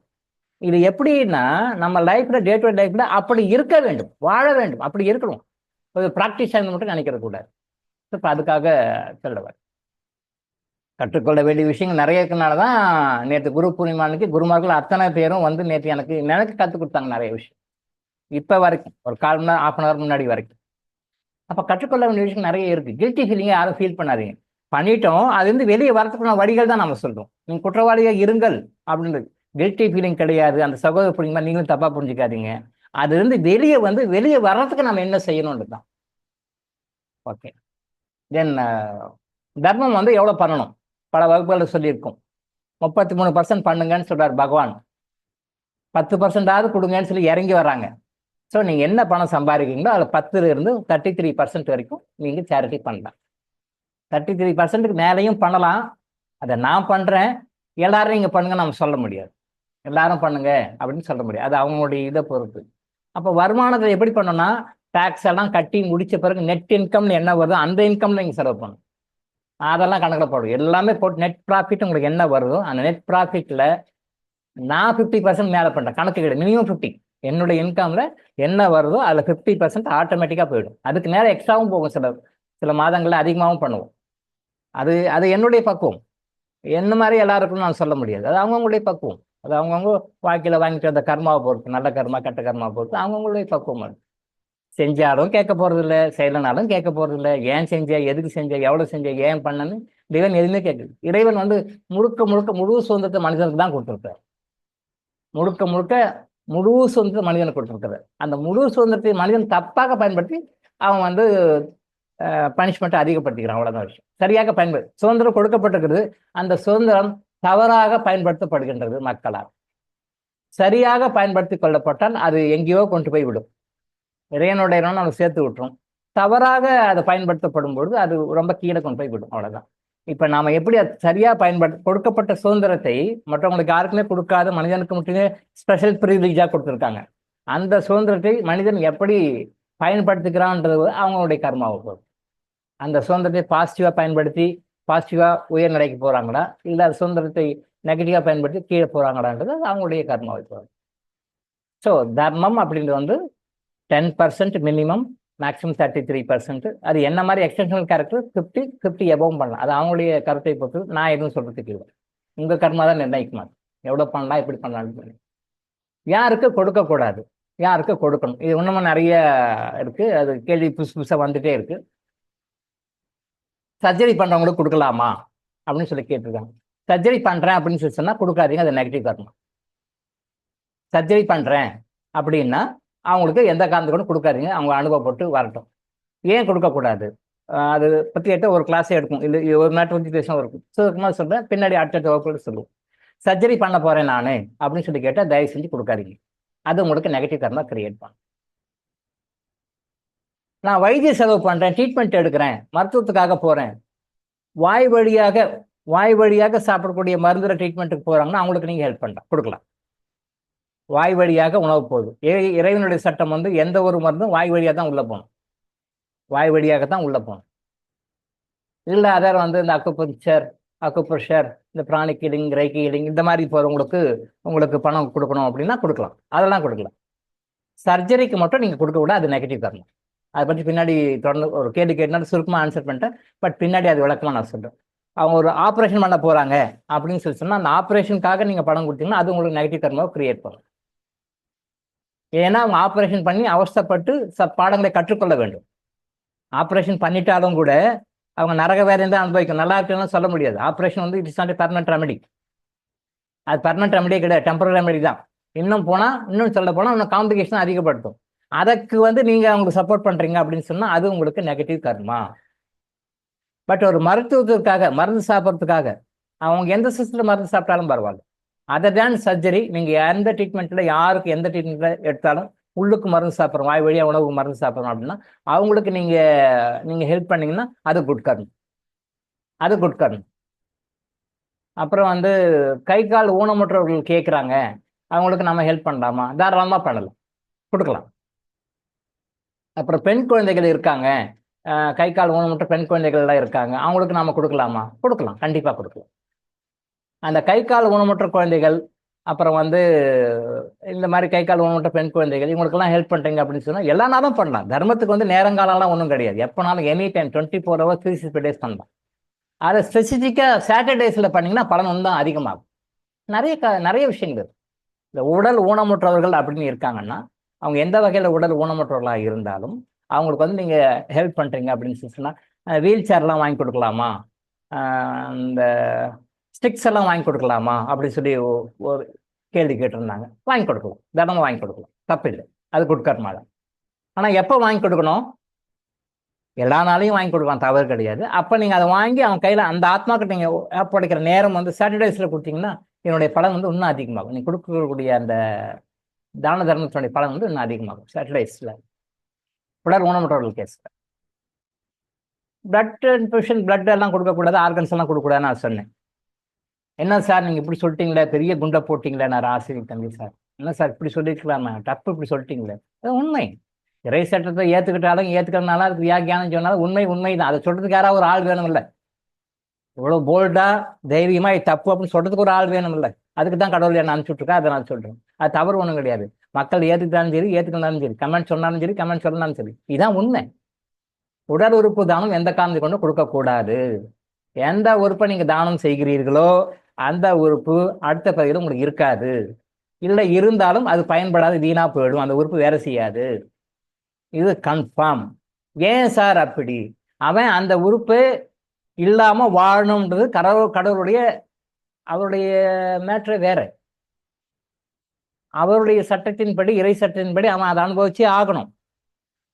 அதை அனுபவிக்கிறதுக்கு நீ போய் மாற்றாக போய் நான் கண்ணு கொடுக்குறேன், நான் காது கொடுக்குறேன், நான் மூக்கு கொடுக்குறேன், நான் மூளை கொடுக்குறேன், இருதயத்தை கொடுக்குறேன், நுரையீரல் கொடுக்குறேன், கிட்னியை கொடுக்குறேன், லிவரை கொடுக்குறேன்னு சொல்லி நீ கொடுத்தீங்கன்னா அது அவருடைய நோக்கத்துக்கு எதிராக இருக்குது. அப்போ பனிஷ்மெண்ட்டு நமக்கும் உண்டு, டெஃபினட்டாக உண்டு. இன்னைக்கு அதோட தான் முடித்தோம், நம்ம கிளாஸை முடித்தோம். பெற்றோர்கள் பெருமைப்பட்டுக்கிறாங்க, பேப்பரில் பார்த்தா என்னுடைய மகன் 5 பேர்கிட்ட உயிர் வாழ்கிறான். ஒருத்தர் சொல்கிறாரு என்னுடைய மகன் 5 பேர்கிட்ட உயிர் வாழ்கிறான்.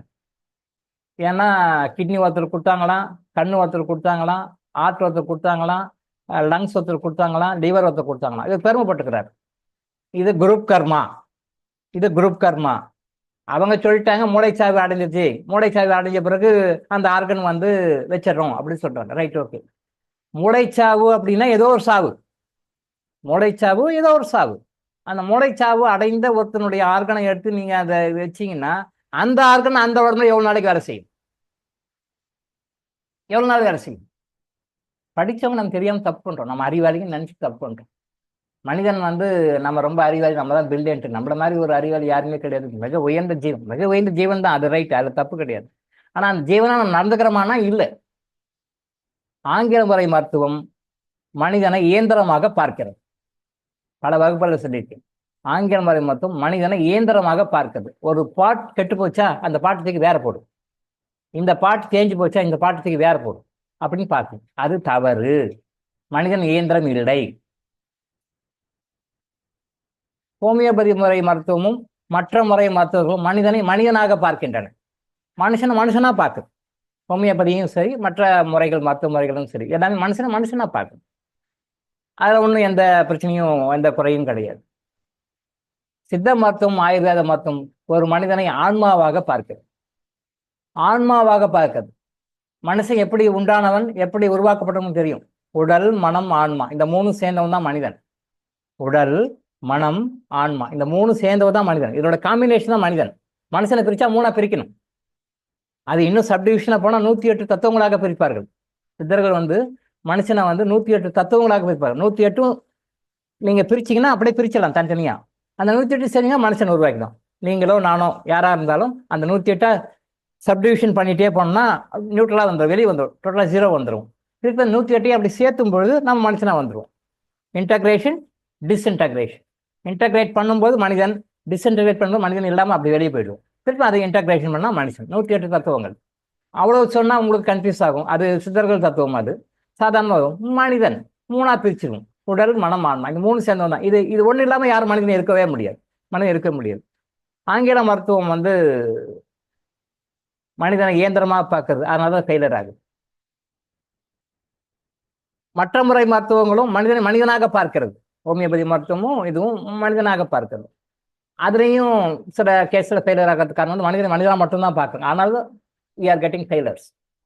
சித்த மருத்துவமும் ஆயுர்வேத மருத்துவமும் மனிதனை ஆன்மாவாக பார்க்கணும். ஸோ அங்கே ஃபெயிலர்ஸ் கிடையாது. அதில் முழுமையான தீர்வு, முழுமையான ஆரோக்கியம், முழுமையான ஒரு சந்தோஷம் கிடைக்கும். சரி டாக்டர், நீங்கள் சொல்றதெல்லாம் கரெக்டு தான். ஆனால் ஆயுர்வேதா சித்தா ட்ரீட்மெண்ட்டுக்கு போயும் வந்து எங்களுக்கு ரிசல்ட் கிடைக்கலையே. நிறைய பேர் வருவான், நான் வந்து ஆயுர்வேதா மெடிசன் வந்து கிட்டத்தட்ட 2 இயர்ஸ் எடுத்தேன் சார், சித்தா மெடிசன் வந்து நானும் கிட்டத்தட்ட 2-3 இயர்ஸ் எடுத்தேன் சார், மட்டும் ஒன்றும் இம்ப்ரூவ்மெண்ட் இல்லையே, கடைசியில் சர்ஜரிக்கு தான் போகணும்னு சொல்லிட்டாங்களே. யார் சொன்னாங்க? சித்தா டாக்டரே சொல்லிட்டார் சார். யார் சொன்னாங்க? ஆயுர்வேத டாக்டரே சொல்லிட்டார் சார். என்ன சொன்னார்? இதுக்கு வேற வழி இல்லை, நானும் 2 வருஷம் மருந்து கொடுத்தேன், நீங்கள் ஒன்றும் சரியாகலை, நீங்கள் ஆப்ரேஷன் பண்ணிக்கோங்க, சர்ஜரி போய்க்கு. திரும்பவும் கேட்டேன், சித்தா டாக்டர் சொன்னார். ஆமாம் சார், அரும்பாக்கம் ஹாஸ்பிட்டல் போனேன் சார், அவங்க ட்ரீட்மெண்ட் கொடுத்தாங்க, பார்த்தேன் சார், கடைசியில் இது ஆகாது, நீங்கள் ஆப்ரேஷன் பண்ணிக்கணும்னு சொல்லிட்டாங்க சார். அரும்பாக்கம் கவர்மெண்ட் ஹாஸ்பிட்டலே சொல்லிட்டாங்க சார். எம்டி தான் சார் அவரு. ஓகே, அப்படியா, சரி.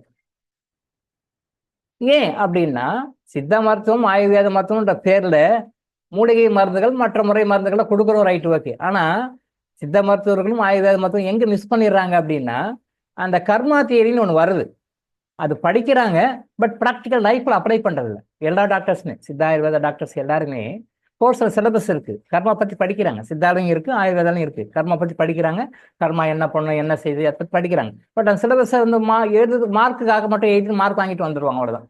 அதை ப்ராக்டிக்கல் லைஃப்ல பேஷண்ட் கிட்ட அப்ளை பண்றது இல்லை.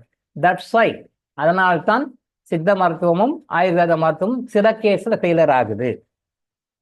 சக்சஸ் ஆகிற கேஸை பத்தி இப்போ நான் பேசல, அதை பத்தி சந்தோஷம், ஹாப்பி. ஏன் ஃபெயிலர் ஆகுது? சித்த மருத்துவத்தில் போனேன், 2 வருஷம் ட்ரீட்மெண்ட் எடுத்தேன், ரிசல்ட் வரல. ஆயுர்வேத மருத்துவம் போனேன், 2 வருஷம் எடுத்தேன், ட்ரீட்மெண்ட் எடுத்தேன், ஃபெயிலர் ஆகுது, ரிசல்ட் கிடைக்கல. கடைசியில் சர்ஜரி தான் வழின்னு சொல்றாங்க.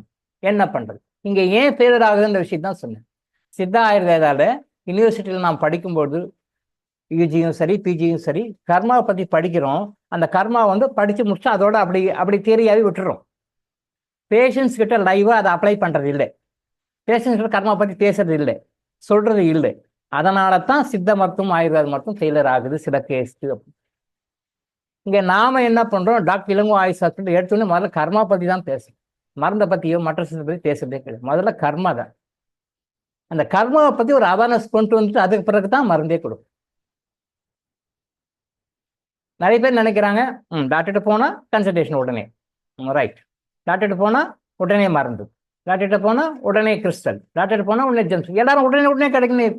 அது தவறு இல்லை, சரியானது தான், அது தவறு கிடையாது, அது இயற்கை. ஏன்னா மனுஷன் வந்து அப்படியே வந்துட்டான். மற்ற சிஸ்டர் எல்லாம் அப்படிதான், போனா கையில காசு வாயில தோசைன்னு வாங்கல, அது மாதிரி கையில காசு வாயில தோசை, டக்கு டக்குன்னு முடியும். ஆனால் இங்கே வந்தாலும் ஜவ்வு நீட்டு கிடக்கும், அவங்களே டென்ஷன் ஆயிடுவாங்க, எமோஷன் ஆயிடுவாங்க, வெளியே சொல்ல மாட்டாங்க, மைண்ட் வைஸ் எனக்கு தெரியும். ஆனா என்ன விஷயம்னா, இங்கே தான் உங்களுக்கு கர்மா சுத்திகரிக்கப்படுகிறது. நீங்க கவுன்சிலிங் வந்தாலும் சரி, மெடிசனுக்காக வந்தாலும் சரி, கிறிஸ்டலுக்காக வந்தாலும் சரி, ஜெம்ஸ்டோனுக்காக வந்தாலும் சரி, வேற எந்த ஹெல்ப்புக்காக வந்தாலும் சரி, முதல்ல உங்க கர்மா சுத்திகரிக்கப்படுகிறது.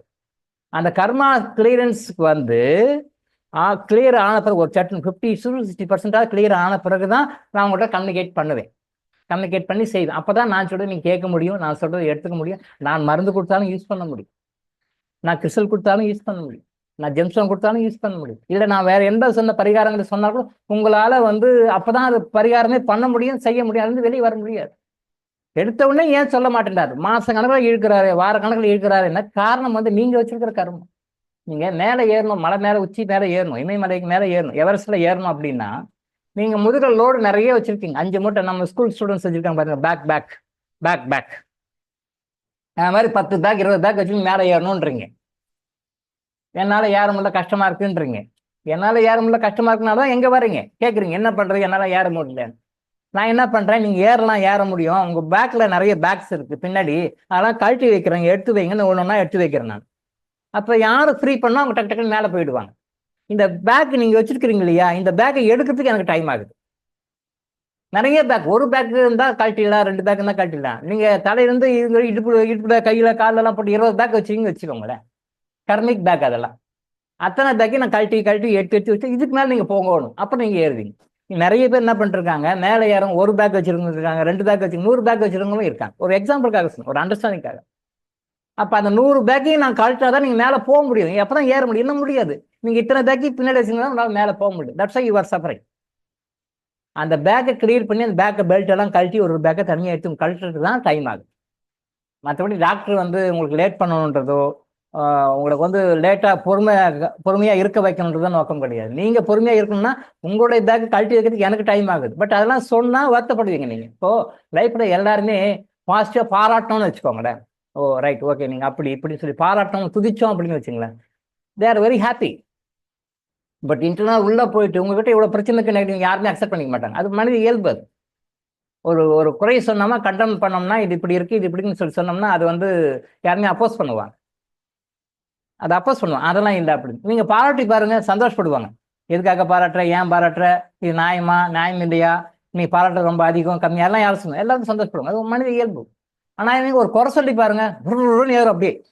அது எப்படி அப்படின்னு சொல்லலாம்? நான் தான் பெர்ஃபெக்ட் பரமசிவம், நாம 100% பெர்ஃபெக்ட் நம்ம நினச்சிருக்கிறோம். எல்லாருமே நம்ம நினச்சிட்டு இருக்கோம்.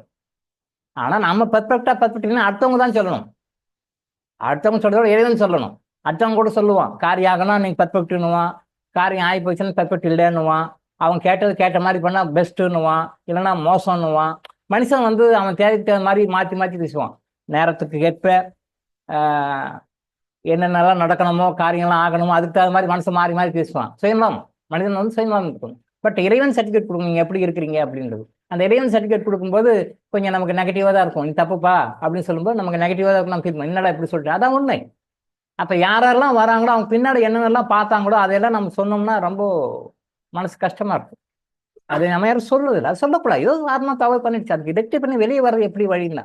ஆனால் யாருக்கும் சொல்லாத காரணம் தான். ஏன் லேட் ஆகுதுன்னா, நிறைய பேர் நினச்சிக்கிறீங்க டாக்டர் லேட் பண்ணுறாரு அப்படின்னு நினைக்கிறீங்க. டாக்டர் லேட் பண்ணல, நீங்கள் பண்ண கர்மா நெகட்டிவ் இருக்குது, அதை கிளியர்ஸ் பண்ணுறோம். உங்களுக்கு சொல்லாமல் கிளியர் பண்ணுறோம்.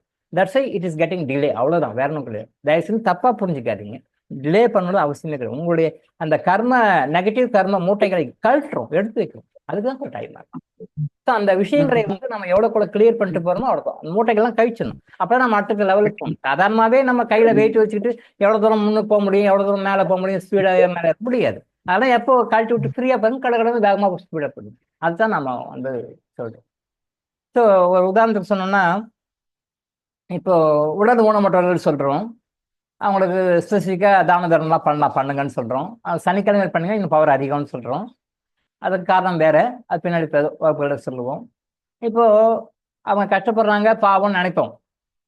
உடனே நம்மளால முடிஞ்ச உதவி நம்ம நிறைய கொஸ்டின் கேட்கும்போது இது கொடுக்கலாம் அது கொடுக்கலாமா பண்ணுவோம். ரைட், ஓகே, தவறு இருக்குது. அதே நேரத்தில் அவங்களுடைய பாஸ்ட் லைஃப்பில் இப்போ ஹிஸ்ட்ரியில் போய் பார்த்தீங்கன்னு வச்சுக்கோங்களேன், பாஸ்ட் லைஃப் ஹிஸ்ட்ரியில் போய் பார்த்தீங்கன்னு வச்சுக்கோங்களேன், நீங்கள் கொடுக்கவே மாட்டீங்க, புரிஞ்சு வந்துடுவீங்க. நீ கொடுக்கவே மாட்டீங்க, புரிஞ்சுது. நீ என்னென்னலாம் பண்ணியிருக்க தெரியுமா, நீ பண்ணதுக்கு கரெக்டு தான், அனுபவிச்சு அப்படின்னு சொல்லிட்டு நீங்கள் என்ன தானம் பண்ணுங்க பிடிங்கிட்டு வந்துடுவீங்க. இதுதான் உண்மையான விஷயம். அவங்களுடைய பாஸ்ட் லைஃப் தெரியாது. பாஸ்ட் லைஃப் தெரியாதனால அடோ பாவமே அப்படின்னு நம்ம நினச்சி செய்கிறோம். அந்த பாஸ்ட் லைஃப் பார்த்தீங்கன்னா நீங்கள் செய்ய மாட்டீங்க. அது பாஸ்ட் லைஃப் பார்த்தாங்க கூட தான் தெரியும். பாஸ்ட் லைஃப்ல அவங்க என்ன மாதிரி பண்ணியிருக்காங்க, என்ன மாதிரிலாம் பண்ணியிருக்காங்க, என்ன மாதிரிலாம் அக்கிரமம் பண்ணியிருக்காங்க, என்ன அநியாயம் பண்ணியிருக்காங்க, யாரை வயிற்று வச்சுக்கிறாங்க, யாரை ஏமாத்திக்கிறாங்க, யார் மனசை எவ்வளோ துன்படுத்திங்க எவ்வளோ துன்படுத்துறாங்க. அதுக்காகத்தான் கடவுள் அடுத்து வந்து இப்படி கொடுக்குறாரு. இப்படி ஒருத்தர் சொன்னாருன்னு சொல்லிட்டு ஒரு ஆன்மீக குரு வந்து கர்மா பற்றி சொல்லிட்டாரு, ஒரு ஹேண்டிகேப்ல வந்து நோட் பண்ணி கொடுத்தாருன்னு சொல்லிட்டு அவர் மேலே கேஸை போட்டு அரெஸ்ட்லாம் பண்ணாங்க. இப்போ 2-3 months. ஏதோ ஒரு பேர் பரம்பொருள் ஏதோ அமைப்பில் போட்டு ஏதோ ஒரு குரு ஒரு லாஸ்ட் இயர் அது பெரிய கலாட்டம் நடந்தது இல்லையா, பேப்பர் வீடியோலாம் பார்த்துருப்பீங்க. கடைசியில் அவரே அரெஸ்ட் பண்ணி கேஸை போட்டு அப்படி பண்ணிட்டாரு இப்படி பண்ணிட்டாருன்னு. அவர் வந்து ஒரு உடல் ஊனமுற்றவர் வந்து இதே குறையா எமோஷனாக சொல்லிட்டாரு அப்படின்றதுக்காக அவர் போட்டு பண்ணி அது எப்படி சொல்லலாம்னு மாதிரி போட்டு ஏதோ அரெஸ்ட் பண்ணி ஏதோ பண்ணிட்டாங்க. எங்கிட்ட கூட சொன்னாங்க, சார் கர்மா பற்றி நிறைய பேசுறீங்க சார், உங்களுக்கு ஏதாவது பிரச்சனை வரப்போகுது சார் அப்படின்னாங்க. அது ஒன்றும் பிரச்சனை இல்லை, வரட்டும், வந்தால் வரட்டும், பார்த்துக்கலாம் அதை பற்றி. பட் அவர் சொன்ன விஷயம் கரெக்டு தான், ஆனால் சொன்ன முறை சரியில்லை. அதை அவங்க வந்து தப்பாக எடுத்துட்டு புரிஞ்சுட்டு கடைசியில் அவர் அரெஸ்ட் பண்ண அளவுக்கு கொண்டு போயிட்டாங்க. அதனால கர்மா பற்றி நீங்கள் பேசாதீங்க டாக்டர், நீங்கள் எதுக்கு பேசுறீங்க, அதெல்லாம் ரிஸ்க் நமக்கு எதுக்கு வேண்டாம் சார் அப்படின்னு எனக்கு நிறைய பேர் சொன்னாங்க. அதை பற்றியெல்லாம் இல்லை, கர்மா பற்றி பேசுறதுக்காக தான் நான் வந்தே இருக்கேன். கர்மா பற்றி தான் நான் பேசுவேன். பட் அவர் சொல்கிற விதம் வேறு, நான் சொல்கிற விதம் வேறு. அவர் வந்து டென்ஷன் எமோஷன் ஆகிற மாதிரி சொல்லிட்டாரு. அதை அப்படி சொல்லிக்க கூடாது, ஏதோ ஒரு எமோஷனில் சொல்லிட்டாரு, அதான் உண்மை. ஆனால் உண்மை கருத்து வந்து உண்மைதான், அதில் மாற்று கருத்து கிடையாது. பட் சொன்ன விதம் வந்து அவர் அப்படி சொல்லிக்க கூடாது, அவர் மனசு நோகிற மாதிரி சொல்லிக்க கூடாது. அது உண்மைதானே, தப்பு பண்ணிட்டாங்க, ரைட் ஓகே, ஏதோ தெரியாம லைக் மாதிரி தப்பு பண்ணிட்டாங்க, ரைட் ஓகே. அதுக்காக நம்ம வந்து அவங்கள கிரிட்டிசைஸ் பண்ற மாதிரி மனசு நோகிற மாதிரி சொல்லக்கூடாது. அவர் கொஞ்சம் எமோஷனலா அவர் மனசு நோகிற மாதிரி சொல்லிட்டார், தப்பு தான். அவர் அவர் அந்த இதை சொல்லிக்க கூட அந்த பக்குவம் இல்லை. ஒரு ஆன்மீக குருவாக இருந்தாலும் குருமார்களுக்கும் ஒரு பக்குவம் இருக்குல்ல.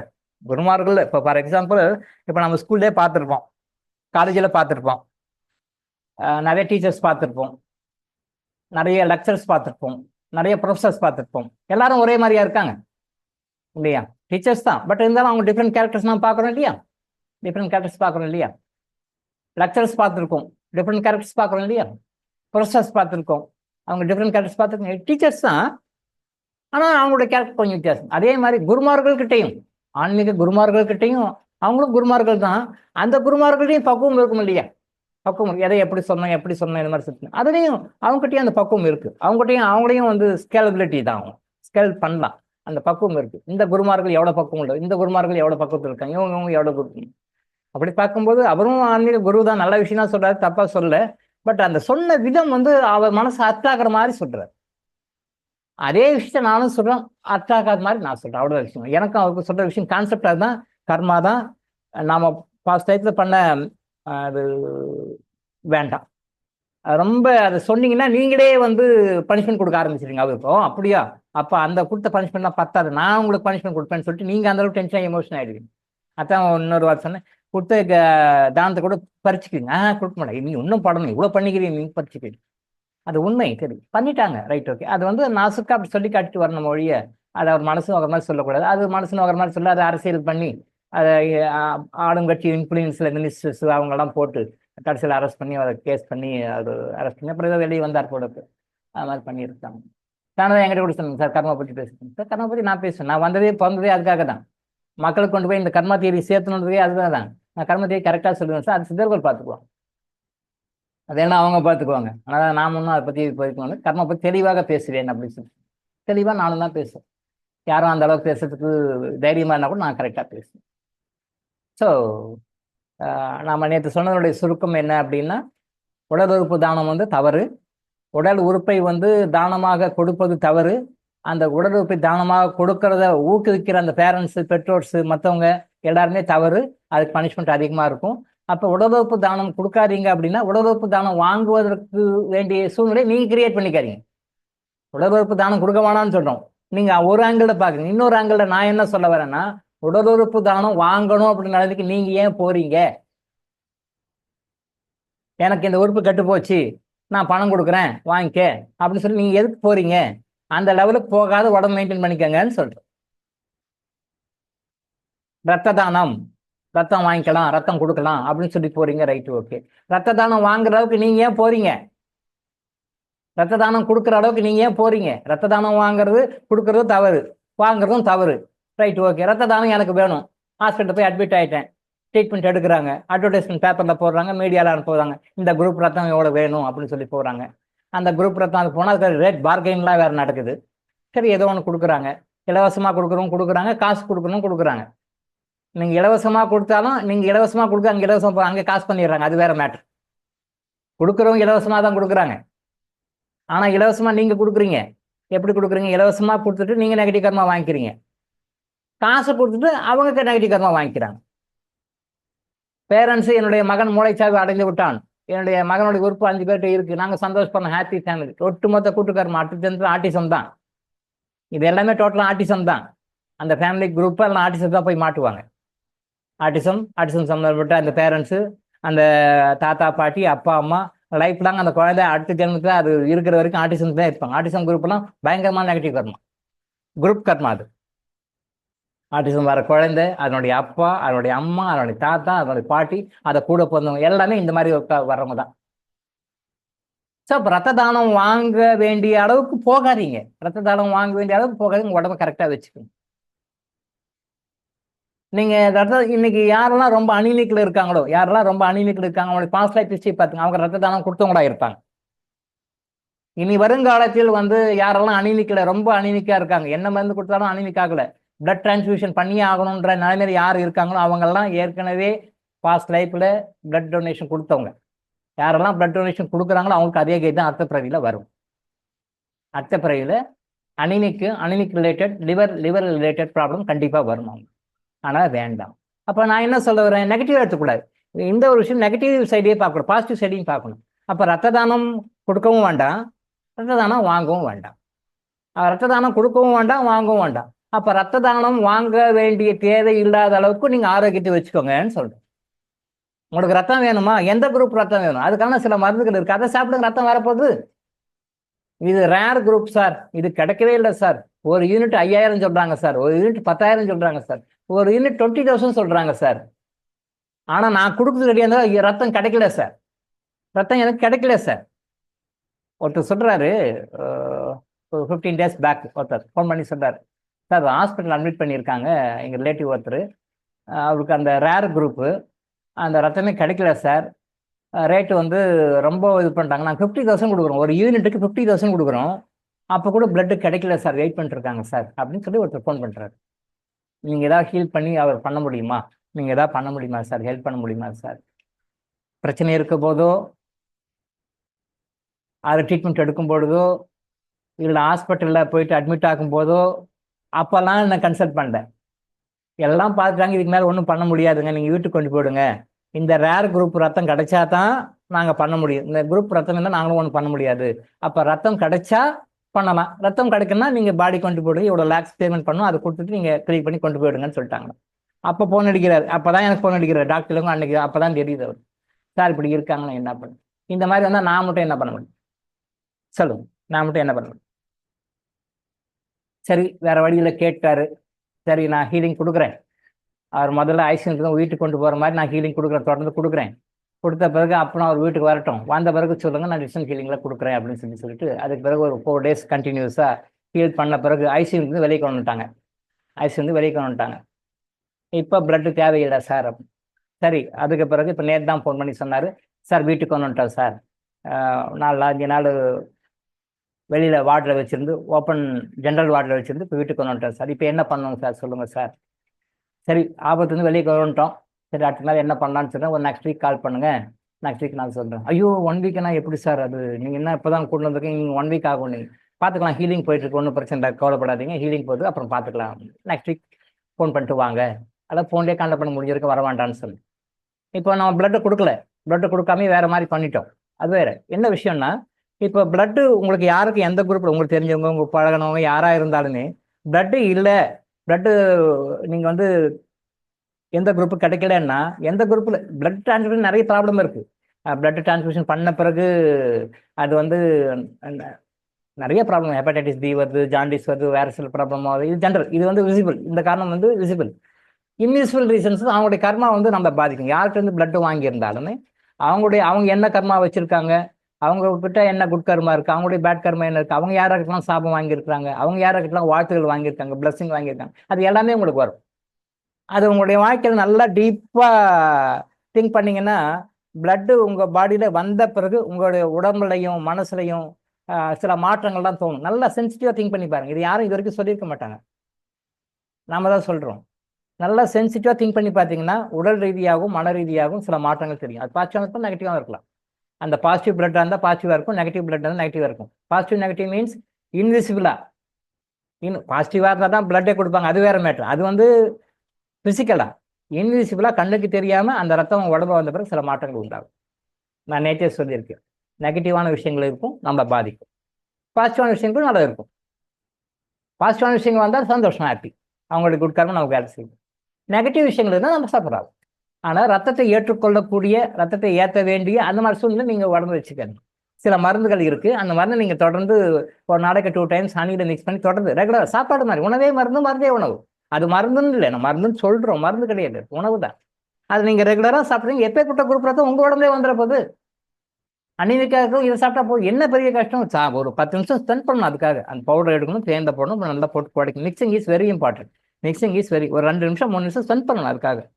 குடிக்கெடுக்கிற சீரியலை பார்க்குறோம்ல, வீணா போன சினிமாவை பார்க்குறோம்ல, எவ்வளோ டைம் ஸ்பெண்ட் பண்ணுறோம். அது ஒரு 5 நிமிஷம் ஸ்பெண்ட் பண்ணா என்ன, ஒரு 5 நிமிஷம் 10 நிமிஷம் ஸ்பெண்ட் பண்ணா என்ன ஒரு நாளைக்கு. நல்லா மிக்ஸ் பண்ணி எடுத்து சாப்பிட்டு பாருங்க. ஒரு மணி நேரம் 2 மணி நேரம் சாப்பிட்டு உடம்புல டெஸ்ட் பண்ணி பாருங்க, அவ்வளோ பிளட் வந்துடும். நீங்கள் காசை தூக்கிட்டு அடையவே வேண்டாம். ஐயோ எனக்கு ரத்தம் வேணும், ரத்தம் வேணும், இந்த குரூப் கொடுத்தியா அந்த குரூப் கொடுத்தியா, இன்ஸ்டண்ட்டாக வரும். நல்ல எந்த குரூப் ரத்தம் நீங்கள் போய் அடையவே வேண்டாம்.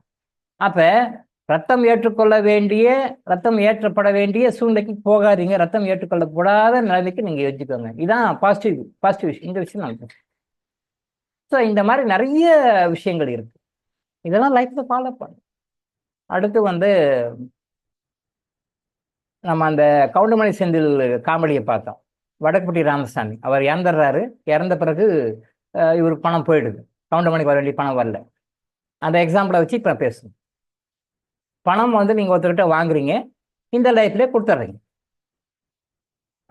எந்த வயசில் வாங்கினாலும் ஏதோ ஒரு லைஃப் கடைசி நம்ம மூச்சு இறுதிக்குள்ளே இந்த லைஃப்பில் கடன் இருக்கிறதுக்குள்ளே கொடுத்துடணும் அப்படின்னு சொல்லி கொடுத்துட்றோம். இந்த லைஃப்பில் நம்ம கடன் கொடுக்கவில்லை. ஒருத்தர்கிட்ட ஒரு 10 lakhs வாங்கியிருக்கோம்.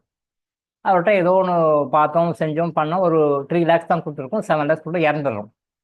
முடிய போச்சு மேட்ரு. அவர் இறந்துடுறாரு, நாமளும் இறந்துடுறோம். அப்போ இறைவன் சட்டத்தின்படி இந்த 7 lakhs வந்து நீங்கள் அவர் கொடுக்கணும். நாம் கொடுத்தவங்க ஏன்னு வச்சுக்கோங்க. நாம் பணத்தை கொடுத்துருக்கோம் ஏ, நாம் வாங்கினவர் பின்னு வச்சுக்கோங்க. நல்லா மைண்ட் வச்சுக்கோங்க. நாம் கொடுக்குறோம், நம்ம பணத்தை கொடுத்துருக்கோம், நம்ம பணத்தை நாம் கொடுத்துருக்கோம் ஏ. வாங்கினவர் வந்து பி. அந்த பி வந்து ரிட்டர்ன் கொடுக்கணும். ரிட்டர்ன் கொடுக்கல, 3 lakhs தான் கொடுத்துருக்கோம், 7 lakhs பாக்கி இருக்கு. இறந்துடும், 2 பேருமே இறந்துடும். நாமளும் இறந்துடும், அவரும் இறந்துடும். இது எப்படி காம்பன்சேட் ஆகும்? இறைவனுடைய சட்டத்தின்படி இந்த 7 lakhs கொடுத்து ஆகணும். அவர் இறைவனுடைய சட்டத்தின்படி இந்த பணம் கொடுத்தாகணும். நாமளும் இறந்து போயிடுறோம், அவங்களும் இறந்துடுறான். இந்த பணம் எப்படி வரும்? இன்டராக்டிவ் செஷன் வச்சுக்க டைம் இல்லாதனால டேட்டா நானே பேசுவேன். அடுத்த பிறகு நீங்கள் எங்கேயோ ஒரு இடத்துல பறப்பீங்க, அவங்க எங்கேயோ ஒரு இடத்துல பறப்பாங்க. ஏதோ ஒரு இடத்துல, ஏதோ ஒரு கண்ட்ரியில், ஏதோ ஒரு இடத்துல, ஏதோ ஒரு நாட்டில், ஊரில், ஏதோ ஒரு அப்பா அம்மாவுக்கு நீங்கள் ஒரு பிள்ளையாக பறப்பீங்க. அதே மாதிரி அவரும் என்டையர்லி டிஃப்ரெண்ட். பட் இந்த karmic debt should be cleared. எத்தனை ஜென்மமானாலும், எத்தனை நான் வந்து அடுத்த ஜென்மத்தை பற்றி பேசுவேன், ஒரு ஜென்மத்தை பற்றி பேசுவோம், எக்ஸாம்பிளுக்காக, அண்டர்ஸ்டாண்டிங்காக. பட் இது 10 ஜென்மம் 20 ஜென்மம் முன்னாடி கூட இருக்கும். எத்தனை ஜென்மம் கடைசி நிமிஷத்துக்கு அந்த முக்தி, அந்த பிறவியற்ற நிலை, இறை பேரு, வீடு பேரு அப்படின்னு சொல்ற நிலை வரும்போது டோட்டல் எல்லாமே கிளியர் ஆயிருக்கணும். என்ன கடனா கிளியர் ஆயிருக்கணும்? பணம் ரீதியாக வாங்கின கடன் கிளியர் ஆயிருக்கணும், பித்ரு கடன் கிளியர் ஆயிருக்கணும், முனி கடன் கிளியர் ஆயிருக்கணும், ரிஷி கடன் கிளியர் ஆயிருக்கணும். இத்தனையும் கிளியர் ஆனதா பிறவி கடன் கிளியர் ஆகும். இந்த 5 வகையான கடன்கள் கிளியர் பண்ணும். அதான் மனிதனுடைய நோக்கம். எல்லா மனிதர்களுக்குமே, எல்லா மதங்களை சேர்ந்தவர்களுக்குமே இந்த 5 கடன்கள் இருக்கு. பணக்கடன், நம்ம பணமாக வாங்குறது, பொருளாக வாங்குறது, மற்ற எல்லாமே லௌகிக விஷயத்தை வாங்குற கடன் ஒன்று. இதுக்கடுத்து பித்ரு கடன் ஒன்று இருக்குது, அதை கிளியர் பண்ணணும். ஏன்னா நம்ம இதுலேயே ஒன்றும் இல்லை, நம்ம பித்ரு கடனுக்கே போல, ஒன்றும் அது ஃபுல்லாக சப்ஜெக்ட் அதுக்கு போல. இது அடுத்தது முனி கடன் ஒன்று இருக்குது, அடுத்து ரிஷி கடன் ஒன்று இருக்குது. இதை முடித்த பிறகு பிறவி கடன் ஒன்று இருக்குது. அப்போ தான் அந்த கடைசி கடனுக்கு போகணும். நம்ம ஃபர்ஸ்ட் கடன்லேயே ஒன்றும் வெளியே வந்த பாடு இருக்கு. ஸோ அப்போ அந்த கடனை இருக்கக்கூடாது, கிளியர் பண்ணணும். இந்த கடனை எப்படி கிளியர் பண்ணணும்? எப்படி கிளியர் பண்ணுவீங்க? ஏதாவது ஒரு வகையில், ஏதாவது ஒரு சுச்சுவேஷனில் எதையாவது ஒரு கிரியேட் பண்ணி உங்களையும் அவங்களையும் லிங்க் பண்ண வைக்கும். சம்பந்தமே இருக்காது. அப்புறம் நாம தானம் கொடுங்க, தர்மம் கொடுங்கன்னு சொல்லும் பொழுது நீங்க மெடிடேஷன்ல பாருங்க அப்படின்னு சொல்ல காரணம் என்னன்னா, உங்களுக்கு மெடிடேஷன்ல வரும் சில பேருக்கு வராது. அப்ப நாம மெடிடேஷன்ல பார்த்து சொல்லுவோம், உங்களுக்கு இன்னாருக்கு பணத்தை கொடுங்க அப்படின்னு சொல்லுவோம். இவங்க நினைப்பாங்க, இன்னும் சார் சம்பந்தமே இல்லை, அவர் என் ஜாதி இல்லை, ஜனம் இல்லை, சொந்தம் இல்லை, பந்தம் இல்லை, அவர் போய் கொடுக்க சொல்றீங்களே. அவர் தான் உங்க பாசத்துக்கு சம்மந்தப்பட்டவர். அவர் இப்ப வேற எங்கேயோ பிறந்திருக்கிறார். அப்ப அவருக்கு நீங்க கொடுக்கணும். அதை நீங்களே மெடிடேஷன் உள்ள போகும், உங்களுக்கே தெரியும் நம்ம யாருக்கு கொடுக்க வேண்டிய பாக்கி இருக்கு. ஏ கொடுத்துருக்காரு, பி ரிட்டர்ன் கொடுக்கணும். நீங்க பியில் இருக்கீங்க, நீங்க பியில் இருக்கிறீங்க, அவரும் ஏ. அவரும் எங்க வரத பிறந்திருப்பாரு, அவர் ஏன்னு உங்களுக்கு தெரியாது. நீங்க பி கண்டிஷன்ல இருக்கீங்க, நீங்க பணத்தை கொடுக்க வேண்டிய கண்டிஷன்ல இருக்கிறீங்கன்னா உங்களுக்கு தெரியாது, அவருக்கும் தெரியாது. ஏ நாம வாங்குற கண்டிஷன்ல இருக்கோம், நம்ம பணம் வாங்கணும், நமக்கு வரவு வச்சுக்கணும், அவருக்கும் தெரியாது. எங்கேயோ பிரவேசிப்பீங்க. அப்ப கிளியர் வாயன்ஸ்ல நாம சொல்றோம், நீங்க இன்னாருக்கு பணத்தை கொடுங்க அப்படின்னு சொல்றோம். இன்னாருக்கு பணத்தை கொடுக்கும்போது நாம நீங்க பியில் இருக்கீங்க, ஏல இருக்கிற வேற இடத்துல இருக்காரு, அவர் ஏவுக்கு நீங்க போய் கொடுங்க. அப்போ பி என்ன பண்றாரு, ஏ கிட்ட போய் கொடுக்குறாரு. அது நாமளா கொடுத்தோம்னா கொடுத்துருவோம். அது நாமளா, அதான் சேரிட்டி, தர்மம் பண்ணும்.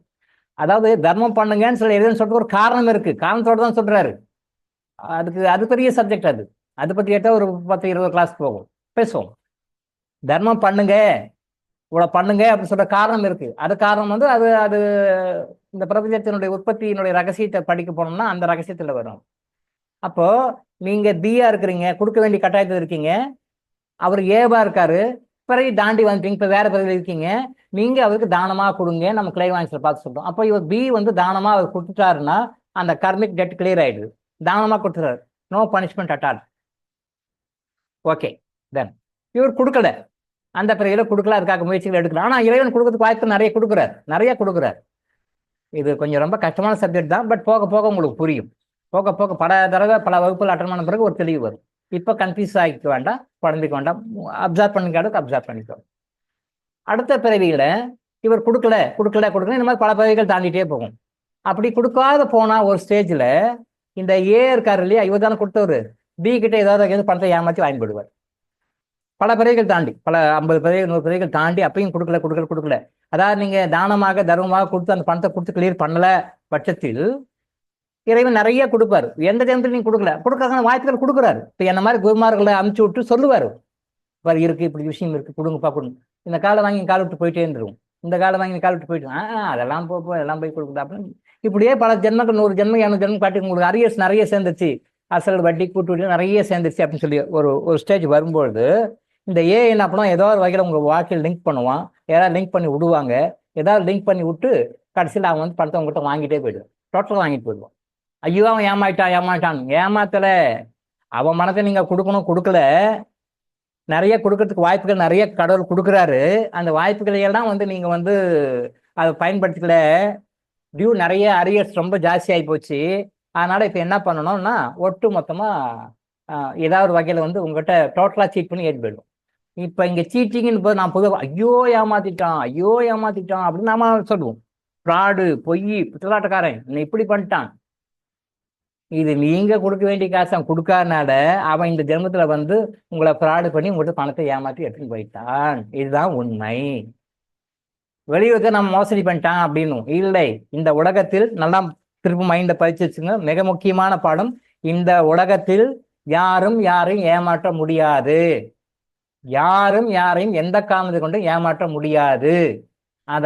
இந்த கான்செப்டை மைண்ட புரிஞ்சுங்க. இது வந்து இறை சட்டம். டாக்டர் இளங்கோ, நான் என்னுடைய செல்வாக்கை பயன்படுத்தி உங்ககிட்ட 1 கோடி ஏமாத்திட்டேன். ஓகே, என்னுடைய செல்வாக்கு, அரசியல் செல்வாக்கு இருக்கு, மற்ற செல்வாக்கு இருக்கு, என்ன செல்வாக்கு இருக்குன்னு ரைட், ஓகே, என்னை யாரும் ஒன்றும் பண்ண முடியாது. பனிஷ்மெண்ட் எனக்கு பெரிய ஆப்பு இருக்குன்னு அர்த்தம். பெரிய ஆப்பு இருக்குது, 1 கோடி இல்லை, இதுக்கு மாதிரி பனிஷ்மெண்ட் போட்டு பல கோடி என்னை ஏமாத்துக்கு ஒருத்தர் அனுப்புவார் கடவுள். எளியாரை வலியார் ஏய்த்தால் வலியாரை கடவுள் ஏய்ப்பார். எளியாரை வலியார் ஏய்த்தால், எளியாரை சிம்பிளா சாதாரணமா இருக்கிறவங்க வலியார்.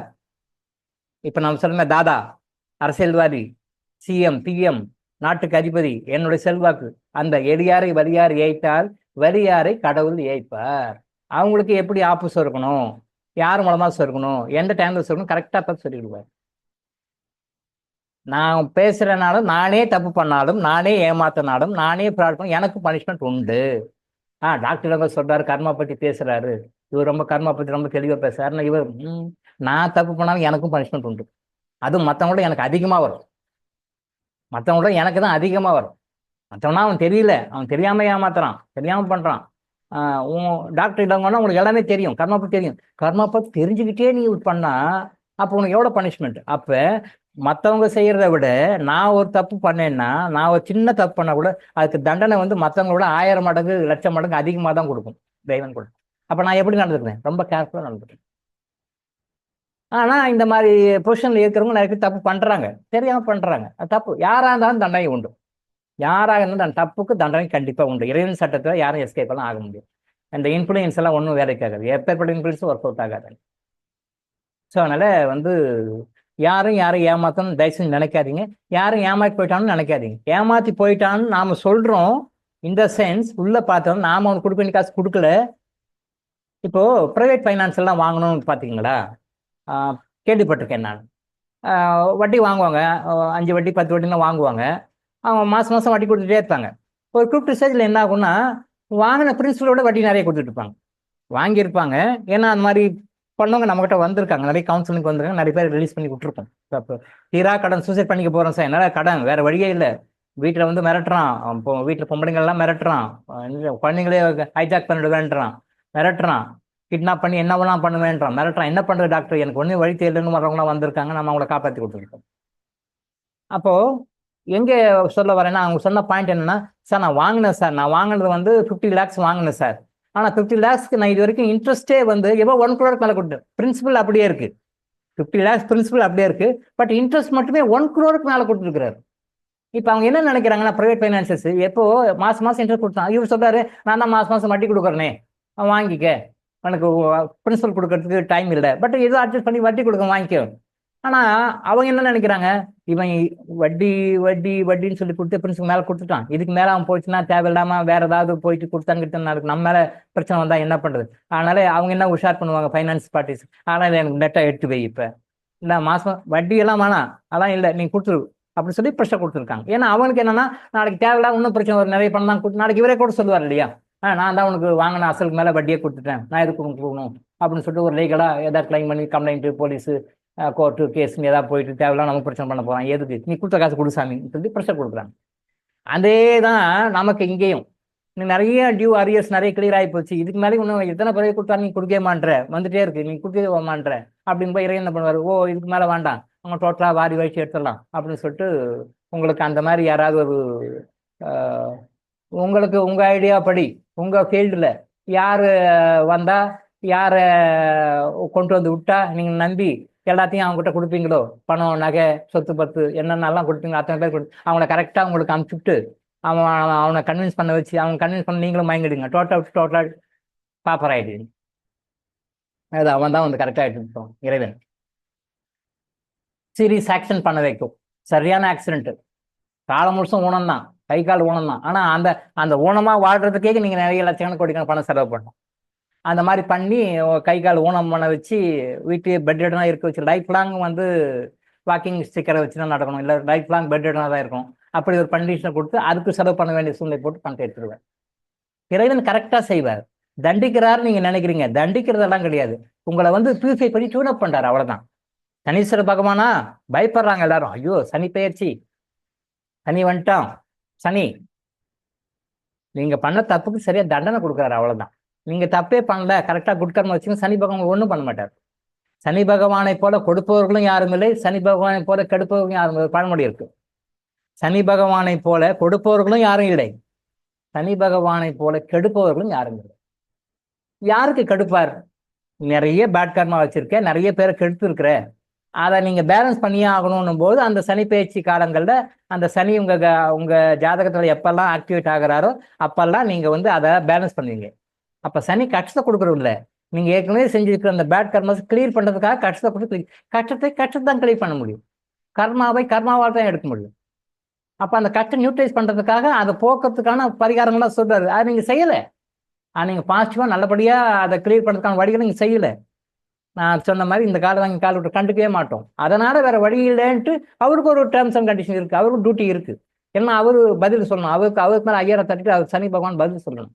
அவருக்கு மேல இருக்கிறவங்க கேட்பாங்களா இல்லையா, அவர் பதில் சொல்லணுமா இல்லையா, டிவைன் கிட்ட அவர் ஆன்சர் பண்ண இல்லையா சனி பகவான். அதனால அவர் என்ன பண்ணுவார், அந்த பீரியட்ல உங்களை போட்டு புரட்டி எடுப்பார், கெடுப்பார். அதே நேரத்தில் உங்களுக்கு குட் கர்மா இருக்குன்னு வச்சுக்கோங்களேன், அப்ப என்ன பண்ணுவார், அதை ஒண்ணு கொஞ்சம் தூக்கி விடுவார், சனி பகவான் கொடுப்பார். அதான் அந்த பழமொழி. அப்போ நீங்க குட் கர்மா வச்சிருக்கீங்க, பேட் கர்மா இல்லை அப்படிங்கும்போது நீங்க பயப்பட தேவை. சனி பயிற்சியா, ரைட்டு ஓகே, இதுல சனி இருக்காரு, எதுல சனி இருந்தாலும் நோ ப்ராப்ளம், பயப்படுங்க. சனி பயிற்சி, ஐயோ 2 வருஷத்துக்கு நான் கஷ்டப்படணுமா, என்ன ஆகுமோ, பயப்பட தேவை, தூக்கி விடுவார், தூக்கி விடுவார். இந்த அனுபவம் நிறைய பேருக்கு இருக்கும்னு நினைக்கிறேன். இறக்கி விட்ட அனுபவம் நிறைய பேருக்கு இருக்கும், தூக்கி விட்ட அனுபவம் சில பேருக்கு இருக்கும். ஏன்னா பேட் கர்மா வச்சிருக்க நிறைய பேர் இருக்காங்க, குட் கர்மா வச்சும் கம்மியா இருக்காங்க. அப்ப குட் கர்மா வச்சிருக்கிறவங்களை வந்து தூக்கி விட்டுருப்பார், சனி பகவான் தூக்கி விட்டுருப்பார். சனியை போல் கொடுப்பார் யாரும் இல்லை, அந்த பீரியட் தூக்கம் எங்கேயோ போறவங்களா இருக்காங்க, நிறைய பேர் உதாரணங்கள் சொல்ல முடியும். சனி பகவானை விட கெடுப்பவர் யாரும் இல்லை, நிறைய பேர் டவுன், அதுக்கு நிறைய உதாரணம் இருக்கு, அது நீங்களே பார்க்கலாம், உங்க லைஃப்ல நிறைய பேர் பார்க்கலாம். ஸோ சனி பகவானை போல கொடுப்பவரும் இல்லை, சனி பகவானை போல கெடுப்பவரும் இல்லைன்னு நம்முடைய கர்மா வச்சு தான் நிர்ணயிக்கப்படுது. சரிங்களா, 6:30 ஆயிடுச்சு, நம்ம இதோட முடிச்சுக்குவோம், திருப்பி நாளைக்கு கண்டினியூ பண்ணிப்போம். சரிங்களா, நன்றி.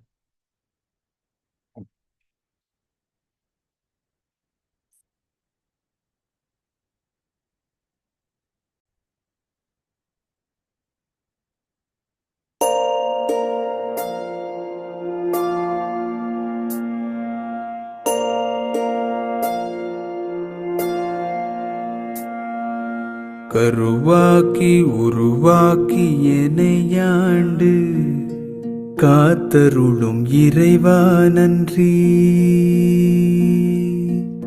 எங்கும் நிறைந்தோனே எல்லை இலாதானே, எங்கேயும் எப்போதும் என் குலம் காப்பவனே. நெஞ்சம் துணிய துணையாய் வருவாய், நேர்மறை உணர்வுகள் பெருகிடச் செய்வாய். உடலில் உறுதியை பெரிதாய் தருவாய், உனை உணரும் அறிவை என்னுள்ளருள்வாய். சுற்றமனைத்தும் காப்பவனே, செய்தொழிலில் ஏற்றம் தருபவனே, எடுத்த செயலில் வெற்றி கொடு, என் ஆற்றல் பெருகிட அருளை கொடு.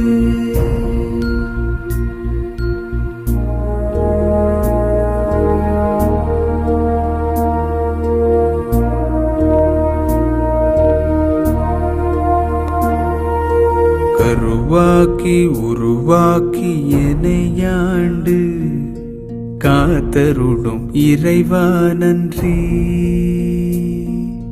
வல்லமை தந்து நீ வளர்ச்சி கொடு,